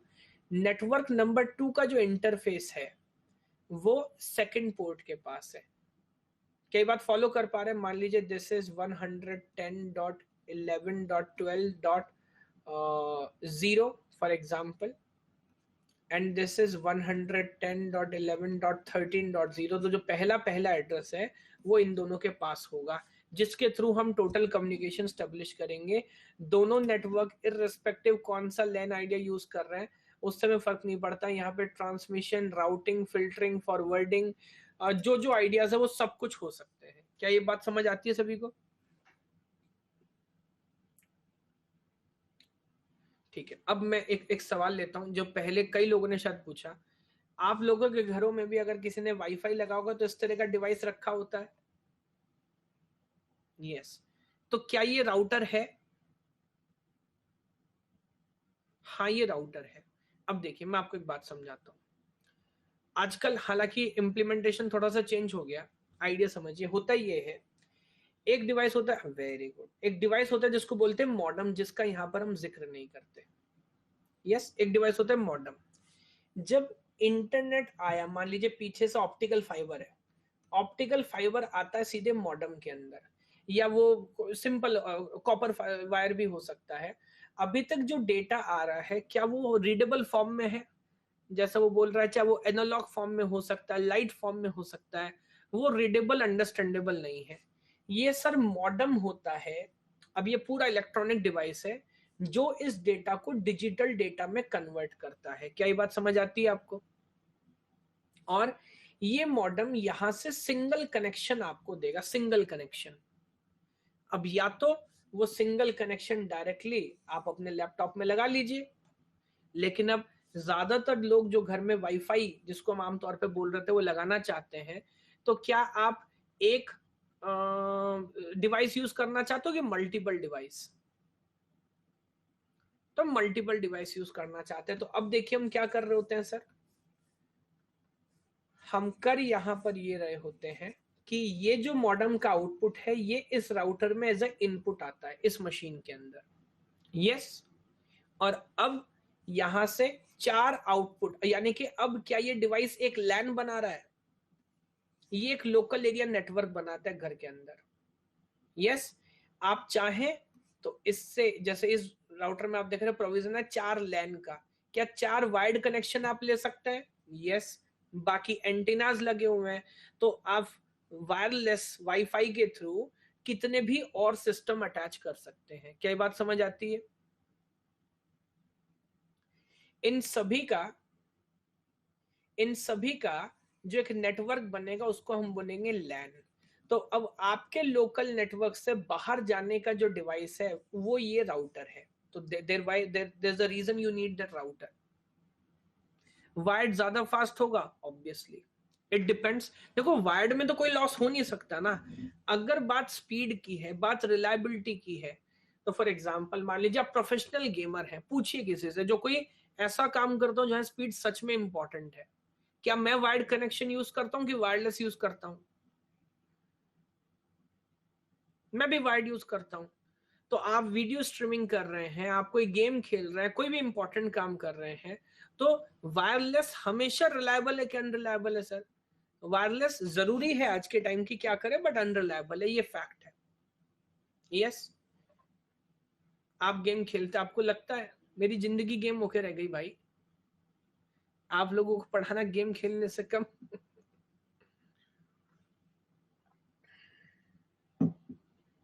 मैं तो भाई सिर्फ ऐसे एग्जांपल दे रहा हूं कि आप लोग रिलेट कर पाए।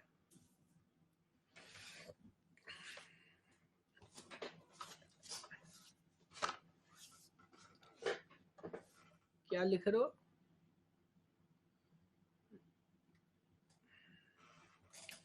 ओके, खैर आगे बढ़ते हैं। तो ये एक तरह का आपका क्या हुआ, राउटर हुआ। क्या ये अब आपको आइडिया क्लियर है कि क्या हो रहा होता है? अगर आप इस मशीन को ना भी इस्तेमाल करें तो भी जो सिंगल इनपुट वायर है, क्या इससे इंटरनेट चलेगा?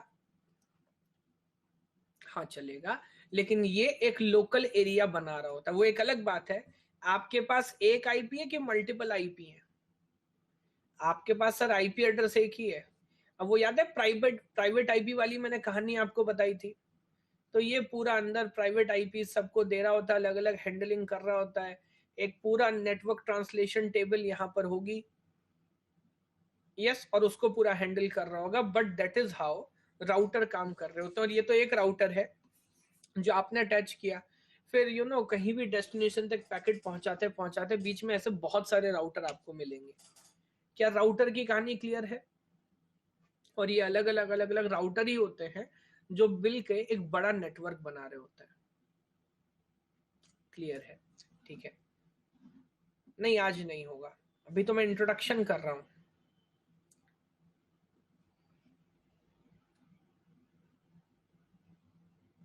मॉडेम से मल्टीपल राउटर कनेक्ट हो सकते हैं। देखिए मॉडेम से सिंगल कनेक्शन आता है, आप इस राउटर से चाहें तो जरूर मल्टीपल राउटर कनेक्ट कर सकते हैं। एक राउटर में इनपुट दीजिए भाई, इट्स लाइक यूएसबी हब ना, जैसे वो बोलते हैं। पावर पॉइंट होता है ना, क्या बोलते हैं उसको यार, एक्सटेंशन आता है बिजली का बोर्ड, नहीं? तो यहां से आप कितने बनाते रहिए, लेकिन फिर वही बात है, कहीं ना कहीं आपको स्पीड में कॉम्प्रोमाइज करना पड़ेगा। बिल्कुल, आप इस लैंड को क्या कितना भी कॉम्प्लेक्स बना सकते हैं, इसमें अंदर आप रिपीटर लगाओ, हब लगाओ, इंटरनेट वाले को क्यों बता रहे हो? आप उससे कनेक्शन लो, पूरी सोसाइटी में आप ही बांट दो बाद में, कोई प्रॉब्लम नहीं है। बस शर्त है कि हर किसी को स्पीड दे पा रहे हो। ये बात समझ पा रहे हैं कि नहीं? क्या आप अपना लोकल एरिया नेटवर्क बना सकते हैं? बिल्कुल बना सकते हैं सर। मैंने बताया था ना, मैंने पड़ोसी को दिया था, फिर वो माना नहीं बाद में। हम्म। लेकिन फिर वही बात है, पॉइंट है स्पीड का, पॉइंट है डेटा का।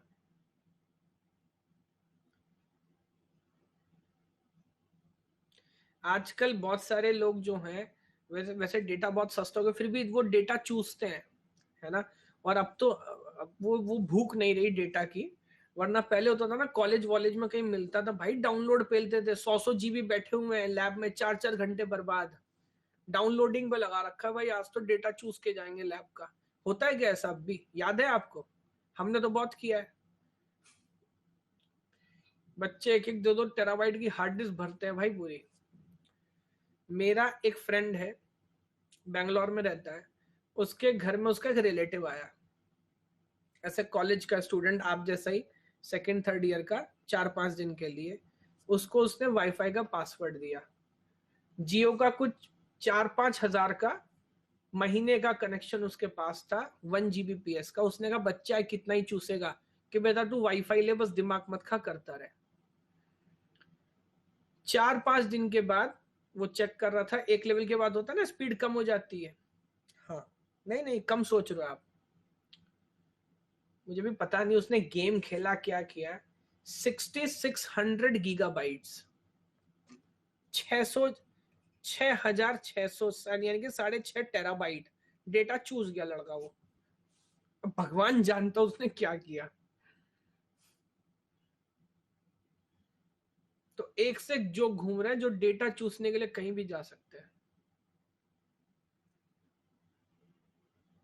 हाँ मतलब 4 दिन नहीं, 1 हफ्ता मान लीजिए, लेकिन इतना ही स्टे था उसका। तो पागलपन की लिमिट नहीं होती ना, पता नहीं क्या डाउनलोड कर रहा था 4K में, 8K में, मुझे नहीं पता क्या उसने किया है, बट वो पूरा डेटा सैचुरेट कर दिया भाई ने। और ये हाल जब है जब वो सेकेंड ईयर में है। चलिए खैर, आगे बढ़ते हैं राउटर के बाद। राउटर के बाद एक डिवाइस और है सर जो सीक्वेंस में आता है, और वो डिवाइस है गेटवे। गेटवे का अलग आइडिया है, बिकॉज कुछ भी क्या होगा, गेटवे का अलग आइडिया है, क्योंकि गेटवे कौन सी लेयर में काम करता है? Physical layer, data link layer, network layer, या all the 7 layers? Very good. तो गेटवे, अब ऐसा मान लीजिए गेटवे, तो मैं ऐसा बोलूं, गेटवे तो एक छोटा सा कंप्यूटर ही है अपने आप में, क्योंकि गेटवे के पास बहुत सारे काम करने की फंक्शनैलिटी होती है, और क्या वो सिर्फ हार्डवेयर या सॉफ्टवेयर, दोनों चीजें उसके पास है। तो gateway is a piece of a networking hardware and software used in telecommunications for telecommunication network that allow data to flow from one network to another। और क्या दोनों नेटवर्क अगर अलग अलग टेक्नोलॉजी के हैं, किसी भी लेयर का कोई भी काम है, क्या गेटवे उनको हैंडल कर सकता है? यस। अच्छा, जरूरत पड़ने पे एक और बात ध्यान रखिएगा, इट्स लाइक टीओसी का हायरार्की। क्या गेटवे जरूरत पड़ने पे राउटर की तरह काम कर सकता है? हाँ। जरूरत पड़ने पे ब्रिज की तरह, क्योंकि उसको तो सातों लेयर की अंडरस्टैंडिंग है ना। तो जरूरत पड़ने पे गेटवे कोई भी इंपॉर्टेंट रिस्पॉन्सिबिलिटी ले सकता है। अगर मैं कुछ इंपॉर्टेंट आइडियाज आपको याद दिलाऊं, तो गेटवे क्या प्रोटोकॉल कन्वर्टर है? क्योंकि बहुत सारे नेटवर्क्स हो सकते हैं, मान लीजिए टेलीकम्युनिकेशन नेटवर्क है, क्या टेलीकम्युनिकेशन नेटवर्क टीसीपी/आईपी समझता है? नहीं। तो अगर आप लैंड अप, क्या कहते हैं, डायल अप कनेक्शन यूज कर रहे हैं, तो जहां पे आप अपने टीसीपी/आईपी प्रोटोकॉल को कनेक्ट करेंगे टेलीकम्युनिकेशन नेटवर्क से, वहां पर क्या आपको गेटवे लगाना पड़ेगा? यस। तो क्योंकि ये 7 लेयर पे काम कर रहा है, किसी भी लेवल की अंडरस्टैंडिंग ये रखता है। दूसरा, प्रॉक्सी। कल हम बात कर रहे थे प्रॉक्सी सर्वर की। क्या गेटवे के अंदर इतना दिमाग है कि अगर लोकल लैन से या लोकल नेटवर्क से कोई, मान लीजिए यूट्यूब के सर्वर से कोई मूवी देख रहा है, और अगर वो मूवी उसके कैश के अंदर है, कोई और पूछता है, तो वो वहीं से उसको प्लेस कर दे? यस। तो gateway so intelligent that some time it acts as a network server. दूसरी जो मैं बात आपसे कर रहा था, नेटवर्क एड्रेस ट्रांसलेशन। अगर लोकल आईपीज हैं, तो किसके पास कौन सा आईपी है, क्या मैक एड्रेस है, कौन किससे कम्युनिकेट कर रहा है, ग्लोबल आईपी क्या यूज कर रहा है, क्या सारी की सारी लिस्टिंग गेटवे के पास होगी? जी हाँ। जरूरत पड़ने पे can it also act as a firewall? हाँ, आप इसको कॉन्फ़िगर कर सकते हो, ये डेटा बाहर नहीं जाने का, या ये डेटा अंदर नहीं आने का। लास्ट पॉइंट जो लिखता हूं, that is D packet inspection. Now that is very very important. जैसे आप सुनते हो ना, कहीं कहीं ट्विटर ब्लॉक कर दिया, पबजी ब्लॉक कर दिया, या किसी कॉलेज के अंदर हम लिमिट लगा देते हैं। अब बच्चों की, फॉर एग्जांपल मैं फंक्शनलिटी दे रहा था आपको, अगर एक कॉलेज के अंदर एक लिमिट लगा दें कि कोई भी बच्चा एक महीने के अंदर 30 GB यूज कर सकता है मैक्सिमम। अब ये अंडरस्टैंडिंग क्या राउटर के पास हो सकती है? नहीं, ये अंडरस्टैंडिंग गेटवे के पास है। लिमिटेशन लगा देना, ये 4 वेबसाइट्स ब्लॉक कर देना, फेसबुक, यूट्यूब, कॉलेज की लैब में ब्लॉक करना, ये सारी अंडरस्टैंडिंग किसके पास होती है?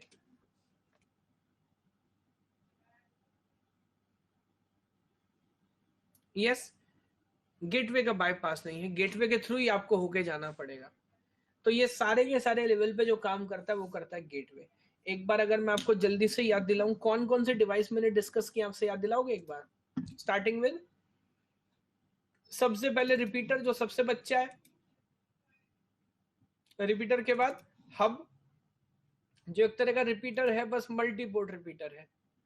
जो थोड़ा दिमाग लगाया वो लगाया ब्रिज ने 2 लैंस को कनेक्ट किया। स्विच ने सिंगल लैन पे काम किया, लेकिन शानदार तरीके से इंप्लीमेंट करके दिखाया, ट्रैफिक की प्रॉब्लम नहीं दी, कॉलिजन नहीं होने दिया। उसके बाद आपके राउटर है जो तो अलग लेवल पे काम कर ही रहे हैं और पूरा नेटवर्क इन्होंने संभाला हुआ है। और फिर कहानी है आपके गेटवे की, जो मैंने आपको बताया, जो नेक्स्ट लेवल पे जाके कुछ भी कर रहे होते हैं। क्या ये पॉइंट क्लियर है सभी को?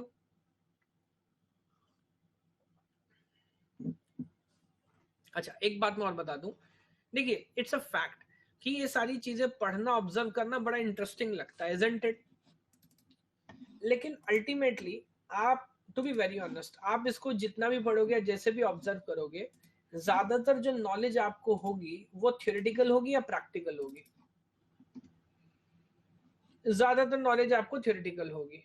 अब आप किसी ऐसी कंपनी में काम करते हैं जहां नेटवर्क रिलेटेड काम है, मान लीजिए आप सिस्को में काम कर रहे हैं कुछ ऐसे, तो जरूर आपको टेक्निकल नॉलेज भी होगी और प्रैक्टिकल भी होगा। या आप किसी कंपनी में नेटवर्क एडमिनिस्ट्रेटर ही बन गए, बहुत सारे इस तरह के सर्टिफिकेशन कोर्सेज होते हैं, तो फिर वो एक अलग ब्रांच है पूरी की पूरी कंप्यूटर साइंस की, जहां पर फिर ये सब डिस्कशन आप नेक्स्ट लेवल पर करेंगे। फॉलो कर पा रहे हैं?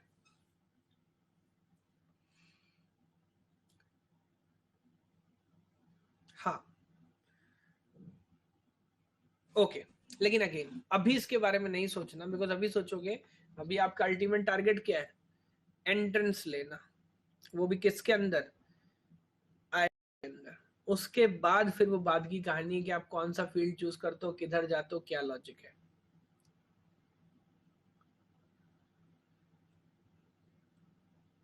ओके, तो अब मैं जरा कुछ बेसिक आइडियाज एक बार आपसे डिस्कस करता हूं, बिकॉज इन जनरल जैसा मैं बता रहा हूँ, ऑफिशियली लाइक टोटल सिक्योरिटी या क्रिप्टोग्राफी वाला जो पार्ट है वो सिलेबस में है कि सिलेबस से बाहर है।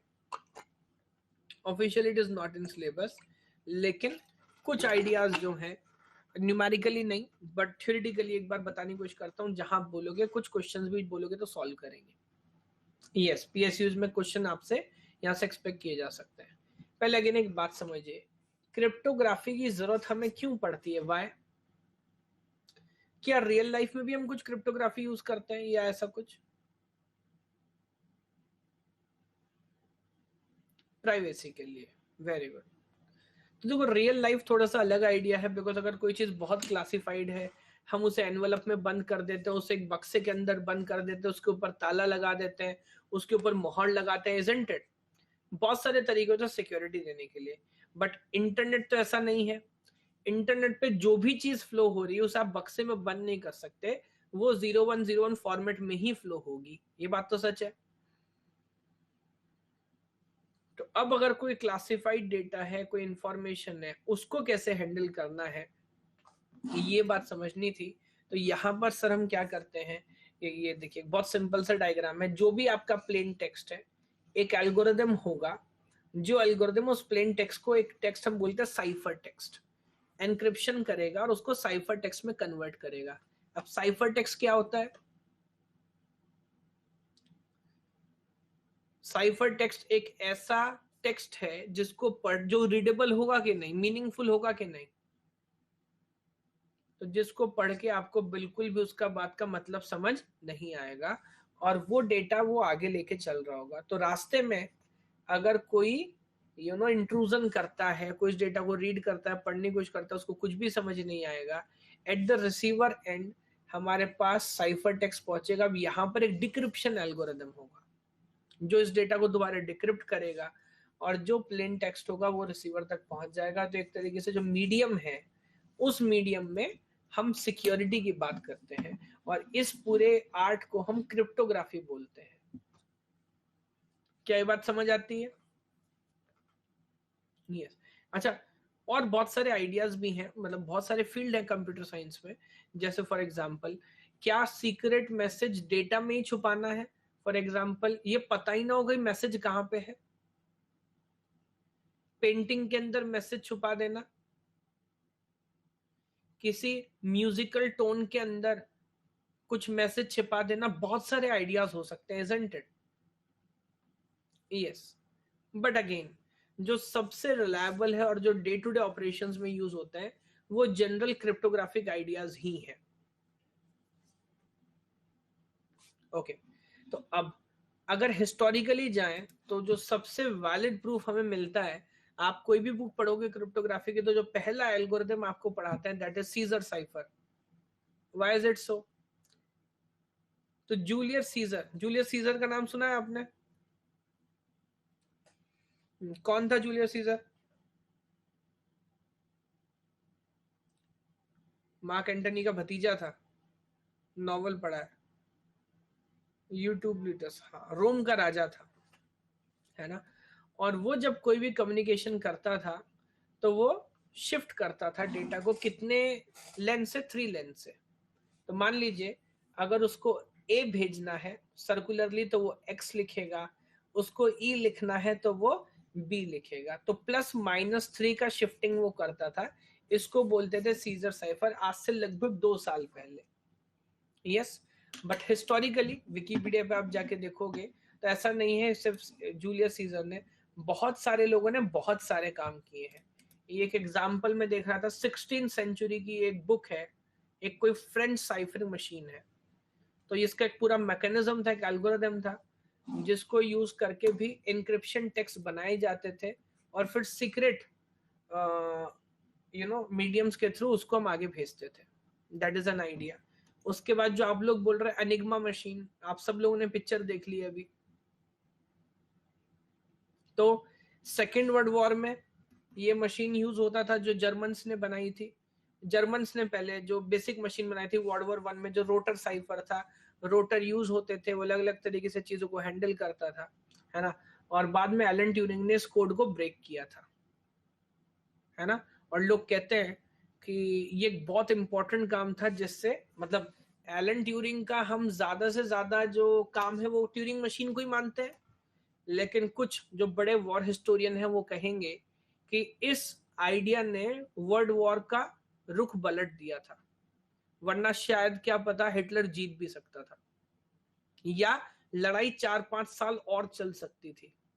बट क्योंकि सारे मैसेज ब्रेक हो रहे थे और जर्मन्स को बहुत भारी नुकसान हो रहा था, तो लड़ाई बहुत जल्दी खत्म हुई. यस.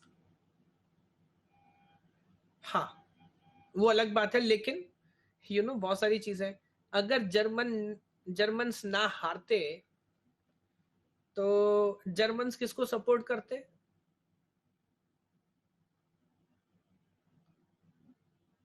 हमें नहीं करते. जर्मन, हाँ, इनडायरेक्टली जर्मन जापान को सपोर्ट करता, जापान हमें सपोर्ट कर रहा था, और हम ब्रिटिशर्स की ऐसी तैसी कर देते. नहीं. तो अब हमारे लिए वैसे वो बहुत अच्छा नहीं था. अगर पॉलिटिकली देखेंगे तो जर्मनी का जीतना हमारे लिए जरूरी था.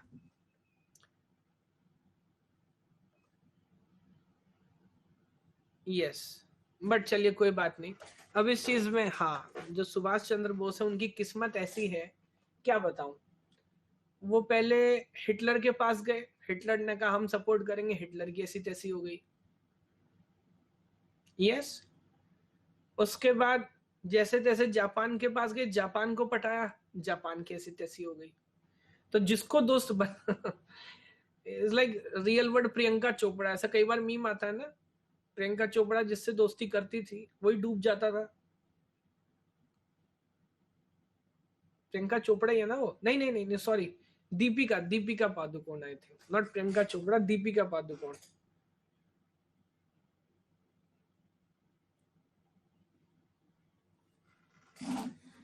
आपने फॉरगॉटन आर्मी देखी है? नहीं, मुझे भाई इतना टाइम नहीं मिलता गेम देखने का और ये डॉक्यूमेंट्री देखने का. बट खैर चलिए.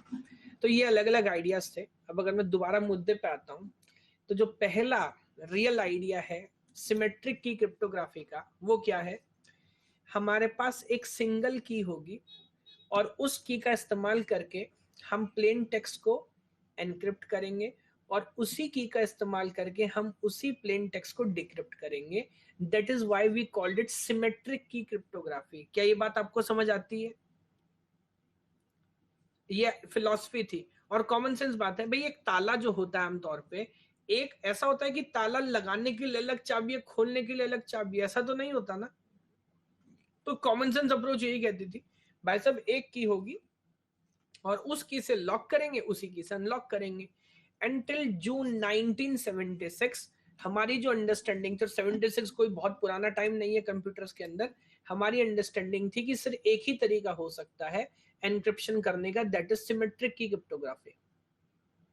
यस, उसके बाद जो बेस्ट एल्गोरिदम था दैट इज डीईएस, आपने सुना भी होगा, डेटा एनक्रिप्शन स्टैंडर्ड, और उसका एक एडवांस वर्जन है which is advance encryption standard, जो आज भी कई जगह यूज होता है। आज भी क्या कई जगह सिमेट्रिक की क्रिप्टोग्राफी का एल्गोरिदम यूज होता है। यस, और मैं बहुत डेप्थ में नहीं जा रहा, it uses the principle of diffusion and confusion. बहुत सारा डेटा होता है, उसको कुछ ब्लॉक्स में ब्रेक करते हैं, और फिर you know after having number of iteration, sometimes 64 128 iteration करने के बाद साइफर टेक्स्ट जनरेट होता है। तो प्रैक्टिकली इन कोड्स को ब्रेक करना आज के टाइम पे इट इज पॉसिबल और क्वाइट इम्पॉसिबल।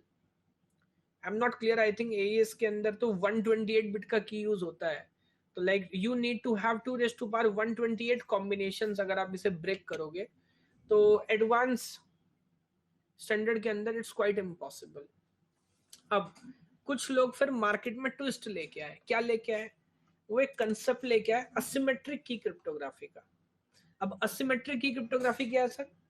जहां पर जब हम लॉक करते हैं तो डिफरेंट की से करते हैं, और अनलॉक करते हैं तो डिफरेंट की से करते हैं। या आप इसे ऐसे समझ लीजिए, जो भी है मार्केट के अंदर, मान लीजिए ए है, हर किसी के पास दो तरह के की होते थे, एक की होगा पब्लिक की और एक की होगा प्राइवेट की। ऐसा सुना है आपने कुछ? अभी मैं एग्जांपल से समझाऊंगा, पब्लिक की और प्राइवेट की। और अब देखो आइडिया समझिएगा, ये एल्गोरिदम अलग बात है, बट ये जो आइडिया है, ये आइडिया मार्केट में किसने दिया? डेफी हेलमैन, आपने नाम सुना होगा, डेफी हेलमैन एल्गोरिदम। तो ये दो अलग अलग साइंटिस्ट थे, one is DeFi, Whitefield DeFi, and second is Martin Hellman. तो दोनों को मिला के हमने बोला डेफी हेलमैन। इन्होंने ये पूरा प्रिंसिपल दिया था। भाई की पर्सनैलिटी देख रहे हो आप डेफी की?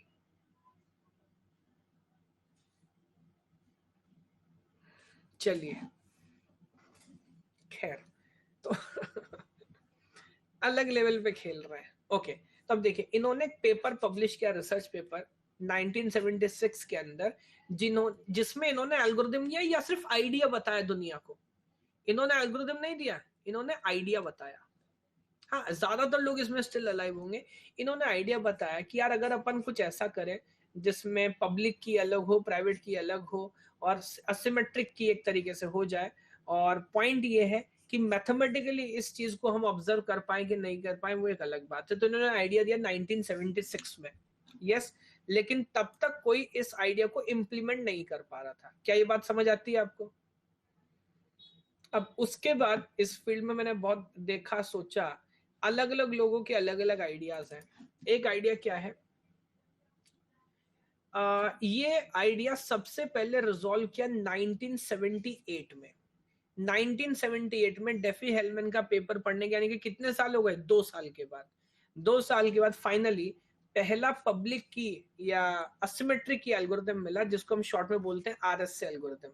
आज भी हम पढ़ते हैं सिलेबस में, याद है आपको? अब ये तीन अलग अलग साइंटिस्ट हैं, रोनाल्ड, एडी और लेन, जिनके नाम के ऊपर इस एल्गोरिथम का नाम हमने रखा आरएसए एल्गोरिथम। यस, और आरएसए एल्गोरिथम का क्या प्रिंसिपल है वो भी मैं एक बार आपको समझाता हूं। यहाँ पर एक छोटी सी बात मुझे और बतानी है, वो ये कि जैसे ये होता है ना, इंडिया की इंटेलिजेंस एजेंसी का नाम क्या है? रॉ। इसी तरह यूएस की इंटेलिजेंस एजेंसी का नाम क्या है? सीआईए। और इंग्लैंड की? MI6। ओके, तो ये देखिए, ये MI6 का हेडक्वार्टर है 1997 में, नहीं ये सालुंग की वाली सीआईडी नहीं, 1997 में government communication headquarter British intelligence organisation ने कुछ डेटा पब्लिक किया, और उनका कहना था कि ये काम हम 1970 में कर चुके थे, बट हमने किसी को बताया नहीं। एंड उनका कहना था, अब मेरे को देखिए ये बस आइडिया है इसलिए मैं आपको बता रहा हूं, जेम्स एच एल, ये रियल साइंटिस्ट है जिन्होंने ये काम, लोग कहते हैं कि 10 साल पहले कर लिया था, लेकिन MI6 किसी को बताता नहीं था कि हमारे पास एसिमेट्रिक की क्रिप्टोग्राफी है। 1976 में इनका कहना है कि हमने ऑलरेडी RSA इन्वेंट कर लिया था, किलफोर्ड कॉक, और ये सब आपको मिल जाएगा विकिपीडिया के ऊपर। और 1974 में जो डेफी हेलमैन के नाम से जाना जाता है वो की एक्सचेंज करने का एल्गोरिथम विलियमसन ने डिजाइन कर लिया था। लेकिन ये सब के सब क्योंकि MI6 के एजेंट थे तो इस आइडिया, इस एल्गोरिथम को कभी पब्लिक नहीं किया गया। अब आप इस पे विश्वास करें या ना करें, जो डेटा है वो मैं आपको बता रहा हूं, लेकिन पब्लिकली आज भी इसको डेफी हेलमैन और RSA के नाम से ही जाना जाता है। यस, और किया भी तो क्या भाई, पब्लिक नहीं किया तो किसी के काम तो आया नहीं। तो आपको क्रेडिट इन्हीं को देना चाहिए जो उस नॉलेज को पब्लिक डोमेन में लेके आए, इजंट इट? वरना तो वो तो अपने लिए यूज करते रहते।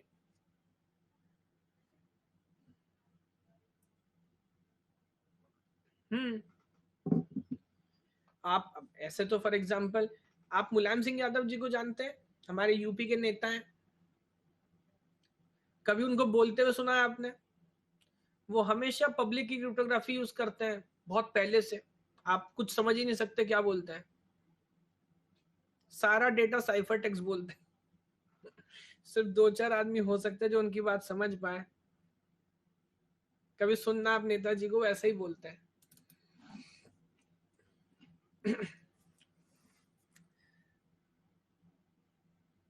नहीं, उनका मेरे को आइडिया नहीं है, बट बड़ा अखिलेश को सुधार लो, ऐसा कुछ कुछ बोलेगा, आपको नहीं समझ आएगा नेताजी क्या बोल रहे हैं।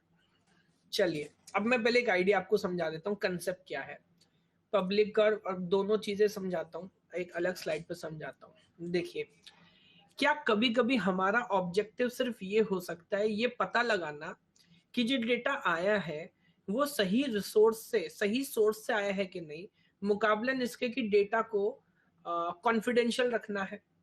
जैसे फॉर एग्जांपल आप गए कॉलेज के अंदर, किसी कंपनी के अंदर जॉब के लिए, होता है ना, वो बोलता है फोटोस्टेट को अटेस्ट करा के लाओ, किसी गेजेटेड ऑफिसर से अटेस्ट करा के लाओ। यस और नो? यस। या आपके जो आईडी कार्ड है, आपका पासपोर्ट है, ये जो भी आइडिया है, ये सबके सब प्राइवेट डॉक्यूमेंट है, पब्लिक डॉक्यूमेंट है?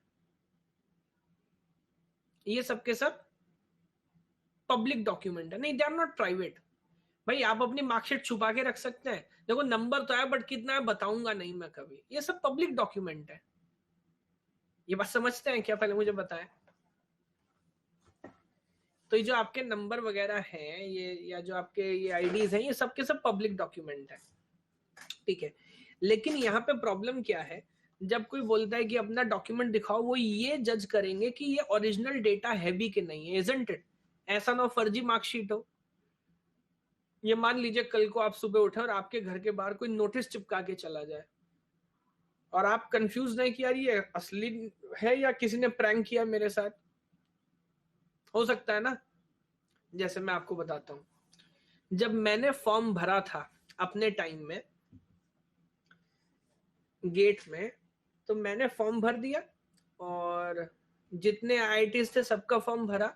एक दिन मैं बैठा हुआ था, मेरे पास कॉल आया, हेलो हम IIT खड़गपुर से बात कर रहे हैं, अब बताओ मुझे क्या लगेगा? मैंने कहा तुम्हारी ऐसी की तैसी। मुझे लगा कोई दोस्त है ना। लेकिन खैर मैंने गाली तो नहीं दी, मैंने कहा बताइए क्या चाहते हैं। कह रहे आप संचित जैन बात कर रहे हैं? मैंने कहा हाँ। कह रहे आपने जो फॉर्म भर के भेजा, उस समय ऑनलाइन ऑनलाइन होता, ड्राफ्ट भेजने पड़ते थे। आपने जो फॉर्म भेजा है, फॉर्म तो आपने सही भेजा है भर के, लेकिन ये जो ड्राफ्ट है ये आपने IIT बम्बई के नाम का ड्राफ्ट इस चिट्ठी में भेज दिया है।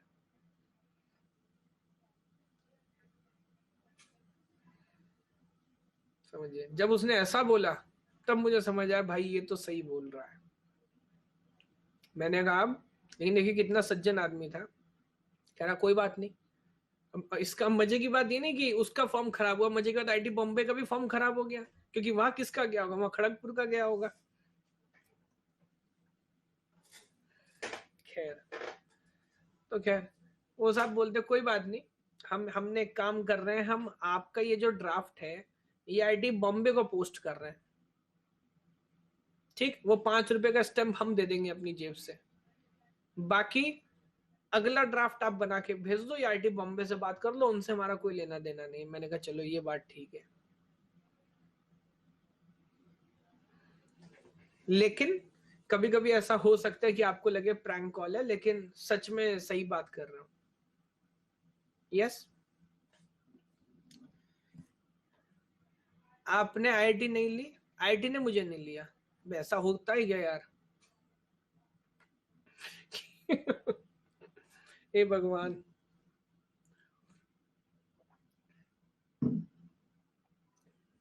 क्योंकि भाई उतने नंबर नहीं थे।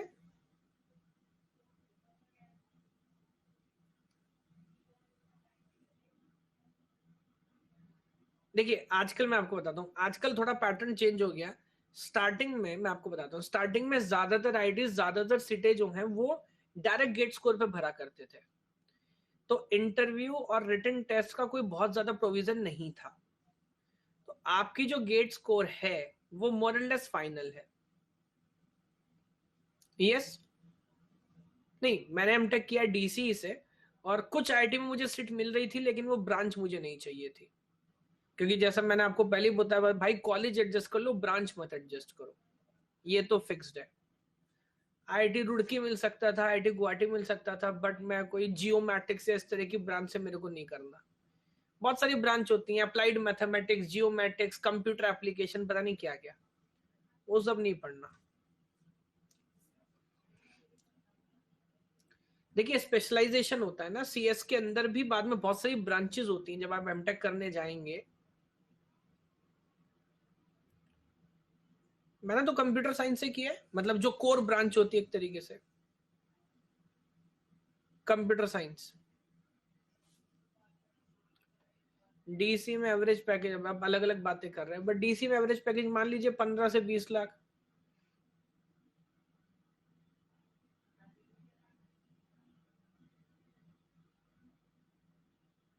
कंप्यूटर साइंस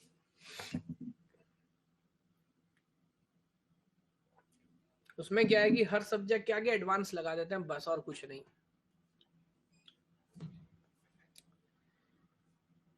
नहीं सर, मैं प्लेसमेंट में नहीं बैठा था, पर मैं इतना आपको बता सकता हूँ, मैं इतना आपको बता सकता हूँ, जब प्लेसमेंट चल रहे थे तो मैं ऑलरेडी पढ़ाना शुरू कर चुका था, और मैं इतना कमा रहा था जितना मेरे कॉलेज का कोई प्रोफेसर नहीं कमा रहा होगा।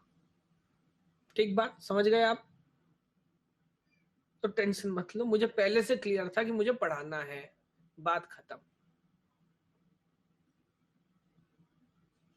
और कोई मतलब कोई भी, लेके स्टाफ से कॉलेज के डायरेक्टर तक। ये क्या, किसने उपन्यास लिखा है? अगस्ती भाई ये तो नहीं पढ़ पाऊंगा।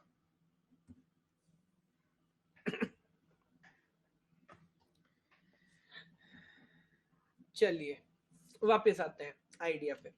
तो हाँ, ये आइडिया देखिए, लॉजिक क्या है। इस सिस्टम के अंदर मान लीजिए एक एक स्टेशन है ए और एक स्टेशन है बी।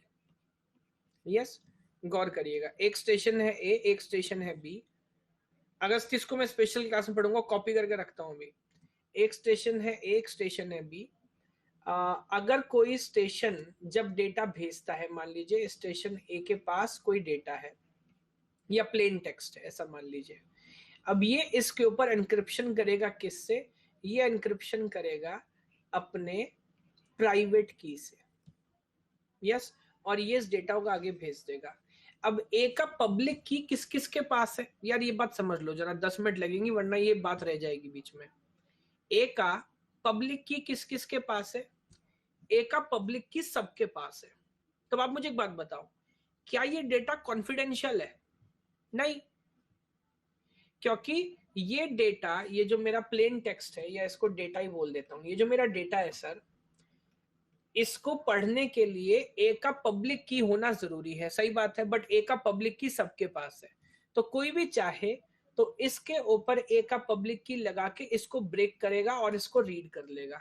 यस, लेकिन मजे की बात क्या, मान लीजिए बी के पास ये डेटा पहुंचा, बी ने क्या किया, अगर मैं ऑर्डर से आपको करके बताऊं तो ये है ए का प्राइवेट की, और उसके बाहर से इसने ए का पब्लिक की लगाया, और इसने इस पब्लिक की ने पीबी लिख देता हूं, इसने इसको कट कर दिया, डेटा आपने पढ़ लिया। लेकिन क्या इस बात की गारंटी है कि ये डेटा ए से ही आया था? ये सोचो आप। इस बात की हाँ गारंटी है। वो क्यों? क्योंकि सर जो डेटा आया था उसको प्राइवेट की से एनक्रिप्ट किया गया था, और पूरी दुनिया में ए का प्राइवेट की सिर्फ किसके पास है? बताओ। ए का प्राइवेट की तो सिर्फ ए के पास है। तो यहां पर कॉन्फिडेंशियलिटी है या ऑथेंटिकेशन है? यहां पर ऑथेंटिकेशन है। आपको कैसे पता कि आप अपनी ऐप के अंदर जो टाइम्स ऑफ इंडिया देख रहे हो वो रियल टाइम्स ऑफ इंडिया है? हो सकता है कोई पागल बना रहा हो आपका। नहीं। तो ये पता लगाना कि जो डेटा आ रहा है वो जेन्युइन सोर्स से आ रहा है कि नहीं, ये कैसे पता लगाओगे? तो ये पता लगाने का तरीका कि भेजने वाला अपना, जैसा आप बोलते हैं now this is nothing but the digital signature, यही तो है डिजिटल सिग्नेचर, और क्या है? आप डेटा को अपने, बोलते हैं ना, सुना होगा आपने digital signature authentication, that is the same thing. आप डेटा को अपने प्राइवेट की से एनकोड कर दो, ठीक। अब बाद में डिक्रिप्ट होने के बाद भी अगर ये ए बोलने लगे कि भाई साहब मैंने नहीं भेजा, हमारे पास सबूत है सर, ये डेटा आपके, हमारे पास कॉपी रखेंगे हम इसकी एक बार मैनेज करके, ये कॉपी हमारे पास है, और ये डेटा प्राइवेट की से एनकोड हुआ था, प्राइवेट की आपके पास है, तो ये आप ही ने भेजा है। फॉलो कर पा रहे हैं इस बात को? अच्छा, अब मैं एक दूसरा आइडिया दिखाता हूं आपको। Check out the second idea. एक आइडिया हो सकता है ए ने जब डेटा भेजा तो भेजते हुए उसने इस डेटा को बी के पब्लिक की से एनक्रिप्ट किया। अब बताओ क्या होगा? बी का पब्लिक की किसके पास है? अभी जो आपने किया दैट वाज ऑथेंटिकेशन। अभी ट्राई करेंगे। बी का पब्लिक की सबके पास है, तो क्या ये पता लगाया जा सकता है कि डेटा कहां से आया? नहीं। पता नहीं किसने भेजा, हमें नहीं पता, लेकिन इस डेटा को पढ़ कौन सकता है? Very good. इस डेटा को पढ़ सिर्फ बी सकता है, क्योंकि बी के पास ही अपना प्राइवेट की होगा। तो जब बी अपना प्राइवेट की यूज करेगा तो वो बी अपने पब्लिक की को कैंसिल कर देगा, और तब कहीं जाके डेटा रीडेबल होगा। तो अब यहां पर आप क्या कर रहे हैं? This is not authentication, this is confidentiality. Secret data था जो हम चाहते थे पूरी दुनिया में सिर्फ बी पढ़े। यस।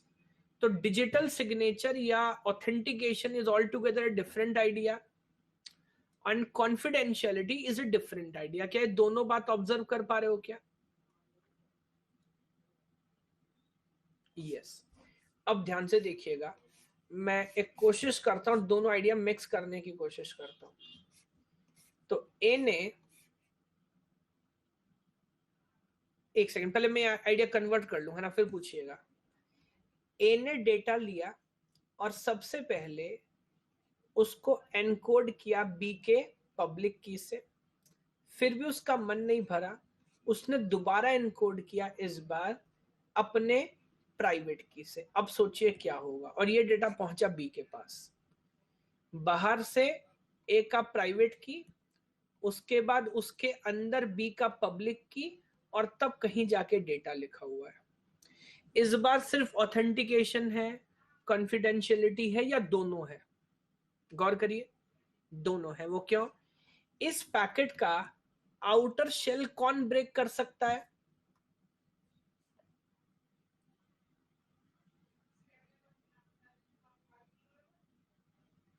इसको उल्टा लिखता हूं, कोई भी ब्रेक करेगा ना, let me write it in reverse fashion then.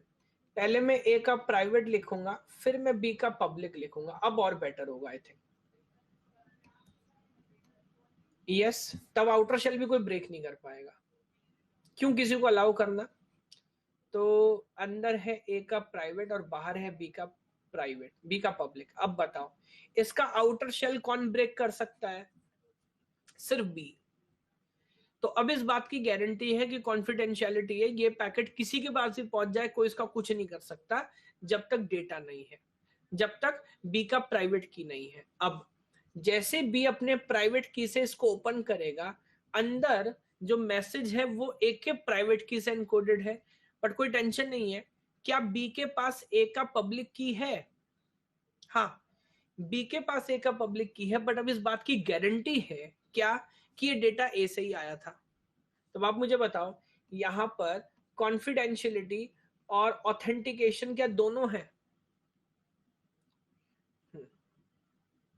ये एक फुल स्पेक्ट्रम पिक्चर है जो हम असिमेट्रिक की या फिर पब्लिक की क्रिप्टोग्राफी से अचीव कर रहे होते हैं, जहां कॉन्फिडेंशियलिटी भी हमारे पास होता है और ऑथेंटिकेशन भी। देखो इंटरनेट पे ना, क्या हर चीज का प्रूफ आपको रखना पड़ेगा? सोचो, मान लो, मैं एक बहुत सिंपल एग्जांपल हमेशा देता हूं कि आपने कभी भी ऑनलाइन रिजर्वेशन किया है? किया होगा। कितनी पार्टी इन्वॉल्व है? मान लीजिए एक तो आप है, इंडियन रेलवेज है, और मान लीजिए आपके बिहाफ पे आपका बैंक है एसबीआई। सही बात है? अब गौर करिए, पहले कम्युनिकेशन किसके बीच में स्टार्ट होगा? आपके और रेलवेज के बीच में। आप जाओगे उनके पोर्टल पे लॉगिन करोगे और सब कुछ देख लोगे और सीट वीट फाइनल करोगे, फिर रेलवे आपसे पैसे मांगेगा। क्या पैसा आप दोगे? नहीं। आप बोलोगे मेरे बिहाफ पे स्टेट बैंक ऑफ इंडिया आपको पे करेगा। यस। तो अब आप स्टेट बैंक ऑफ इंडिया को बोलोगे कि यार मेरे बिहाफ पे 100 रुपए तू इंडियन रेलवे को दे दे, फॉर एग्जाम्पल। तीनों पार्टी इन्वॉल्व है। यस। अब मान लो, गौर करिएगा, टिकट आपका बुक हो गया। अगले दिन आप बोले एसबीआई से मेरे 100 रुपए कहाँ गए? एसबीआई क्या बोलेगा कि आपने कहा था रेलवे को दे दो, हमने दे दिए। नहीं। अब आप बोल रहे हो नहीं मैंने तो बोला ही नहीं, झूठ बोल रहे हो तुम। तो एसबीआई की तरफ क्या, एसबीआई के पास क्या होना चाहिए? एसबीआई के पास ये प्रूफ होना चाहिए कि आपने 100 रुपए देने के लिए बोला था। यस और नो? यस। अच्छा, कल को इंडियन रेलवे पैसे लेके मुकर जाए, क्या हमें तो मिले ही नहीं? तो रेलवे के पास या एसबीआई के पास ये प्रूफ होना चाहिए कि पैसे रेलवे को मिले। यस और नो? यस। अच्छा, कल को ऐसा भी हो सकता है ना, ये आपस में सेटिंग कर ले, आपसे बात ही नहीं कर रहे कि तो कोई टेंशन नहीं, मैं पैसे दे रहा हूं, तू सीट रिजर्व कर गरीब लोगों के लिए, हम दान दान खेलेंगे। मैं पैसे दे रहा हूं, तू सीट रिजर्व कर, इससे बात ही नहीं कर रहे। That should not be the case. तो इतनी सारी पार्टी इन्वॉल्व होती हैं, हर किसी को ऑथेंटिकेशन, कॉन्फिडेंशियलिटी सब कुछ इंश्योर करना होता है, तब इतने हैवी पेमेंट्स हो रहे होते हैं। तो आप समझो टेक्नोलॉजी कहां से कहां गई। इमेजिन करो, आज से लगभग 5 लाख साल पहले, कितने साल पहले, 5 लाख ज्यादा हो गया, चलो 50,000 साल पहले या 10 लाख साल पहले या 1 लाख साल पहले क्या करेंसी थी? हम मानते तब तक तो कोई सिविलाइजेशन भी नहीं थी, करेंसी वरेंसी नहीं थी। अब मान लीजिए दिल्ली के पास का कोई सेठ है, एक बड़ा सेठ है, उसका मन दिल्ली से भर गया, कहता मेरे को बॉम्बे जाके रहने का है।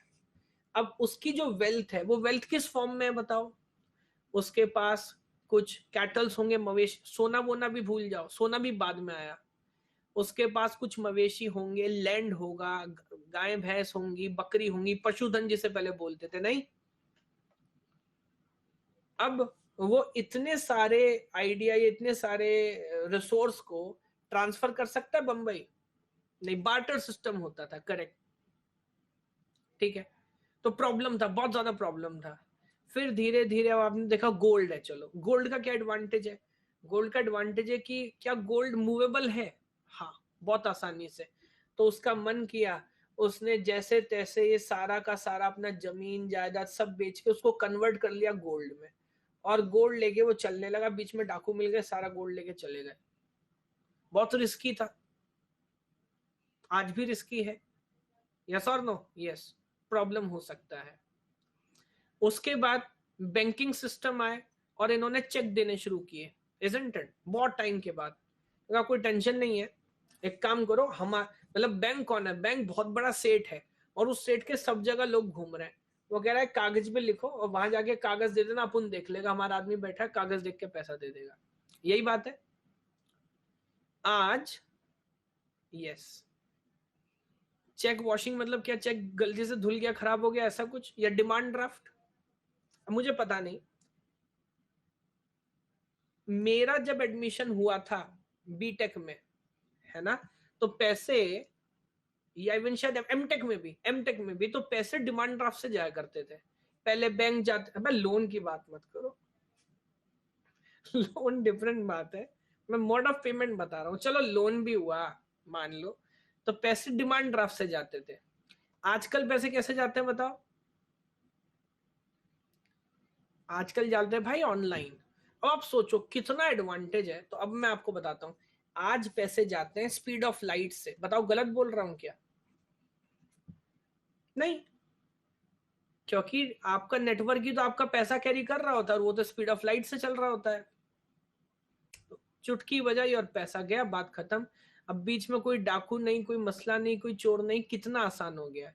आप आज किसी को पकड़ के लूट लो, उसकी जेब से कितना रुपया निकलेगा बताओ? रात को बैठ जाना एटीएम के पीछे छुप के, 1000 रुपए, 2000 रुपए, 5000 रुपए, जिसके पास ज्यादा मिलेगा नंबर 2 का मिलेगा, नहीं चोरी का पैसा होगा। अगर नंबर 1 का तो उसके अकाउंट में है, वो क्यों कैश पैसा लेके घूमेगा? Isn't it? कैश पैसा लेके कौन घूम रहा है? जिसका ब्लैक मनी है, जिसके पास व्हाइट मनी है, वो तो अकाउंट में रखता है ना भाई। 10 रुपया भी देना होगा, वो तो कार्ड दिखा रहा होता है, गूगल पे कर रहा होता है। यस। तो खैर ये सारा, अच्छा ये एक और चीज, स्विस बैंक में रख रहा होता है। ये सारा का सारा आइडिया, एक और बात, देखने में जो लगता है कि हम इसका पैसा लूट लेंगे, उसका पैसा लूट लेंगे, ऐसा आपको सुनने में लगता है ना, मूवी वगैरह में देखते हो, ये आसान है क्या? ये पॉसिबल है क्या? देखो, दुनिया में सबसे इंपॉर्टेंट चीज क्या है बताओ? सबसे इंपॉर्टेंट चीज है पैसा, ये तो मानते हो। क्या आज हमारी पूरी करेंसी, पूरा सिस्टम ऑनलाइन है? अब तो लोगों को विश्वास हुआ होगा तभी तो किया है। ये बहुत रिस्की काम नहीं है, सोचो हमने सारा पैसा ऑनलाइन कर दिया। अगर इतना आसान होता ऑनलाइन पैसा लूट लेना, तब तक गेम खत्म हो गया होता। पास रखो तो मम्मी ले लेंगी, ऐसा होता था बचपन में।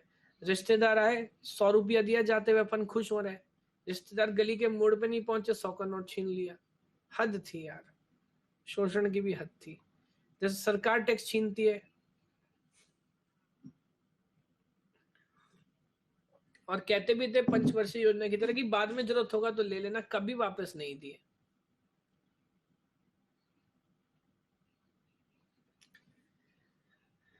खैर, नहीं, मैं कुछ म्यूचुअल फंड कभी लेता हूं, बट शेयर की मुझे जानकारी नहीं है।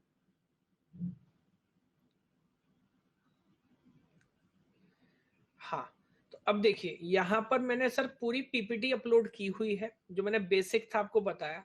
उसके बाद जो एल्गोरिदम है, शॉर्ट में भी और इन डिटेल में भी, वो सारे एल्गोरिदम्स विद सॉल्यूशंस यहां पर लिखे हुए हैं, जैसा मैं हमेशा करता हूं।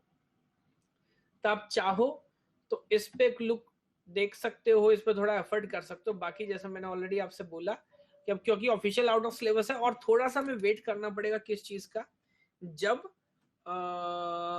गेट 2022 का सिलेबस आउट होगा। क्या हो सकता है इस बार भी 1-2 पॉइंट कम या ज्यादा कर दिए जाएं?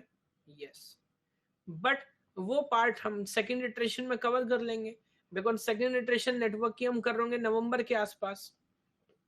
IP version 6 and wifi is again outdated, वो सिलेबस में नहीं है, मैंने भी चेक किया है, मुझे भी कंफ्यूजन हो रहा था। तो IP6 या वाईफाई बीच में 1-2 साल के लिए लगाए गए थे, वो फिर सिलेबस से बाहर कर दिए। और मैंने वो सिलेबस डाला था ग्रुप में, जो गेट 2021 का सिलेबस, आप चेक करिएगा, आईटी बॉम्बे की वेबसाइट पे मिलेगा आपको। तो जब नया सिलेबस आएगा तो वो अपन ऑब्जर्व करेंगे। उसके अलावा कल का जो कोर्स स्टार्ट हो रहा है, यहाँ लिंक आपके पास है, लिंक पे क्लिक करना है, आर्किटेक्चर पे आ जाना है। रिवीजन की जहां तक बात है, जितना क्वेश्चन सॉल्व कर सकते थे मोरलेस सारे क्वेश्चन ने सॉल्व किए हैं, लेकिन मैं दोबारा आपको याद दिला देता हूं, आपका पूरा एफर्ट किस चीज पे होना चाहिए?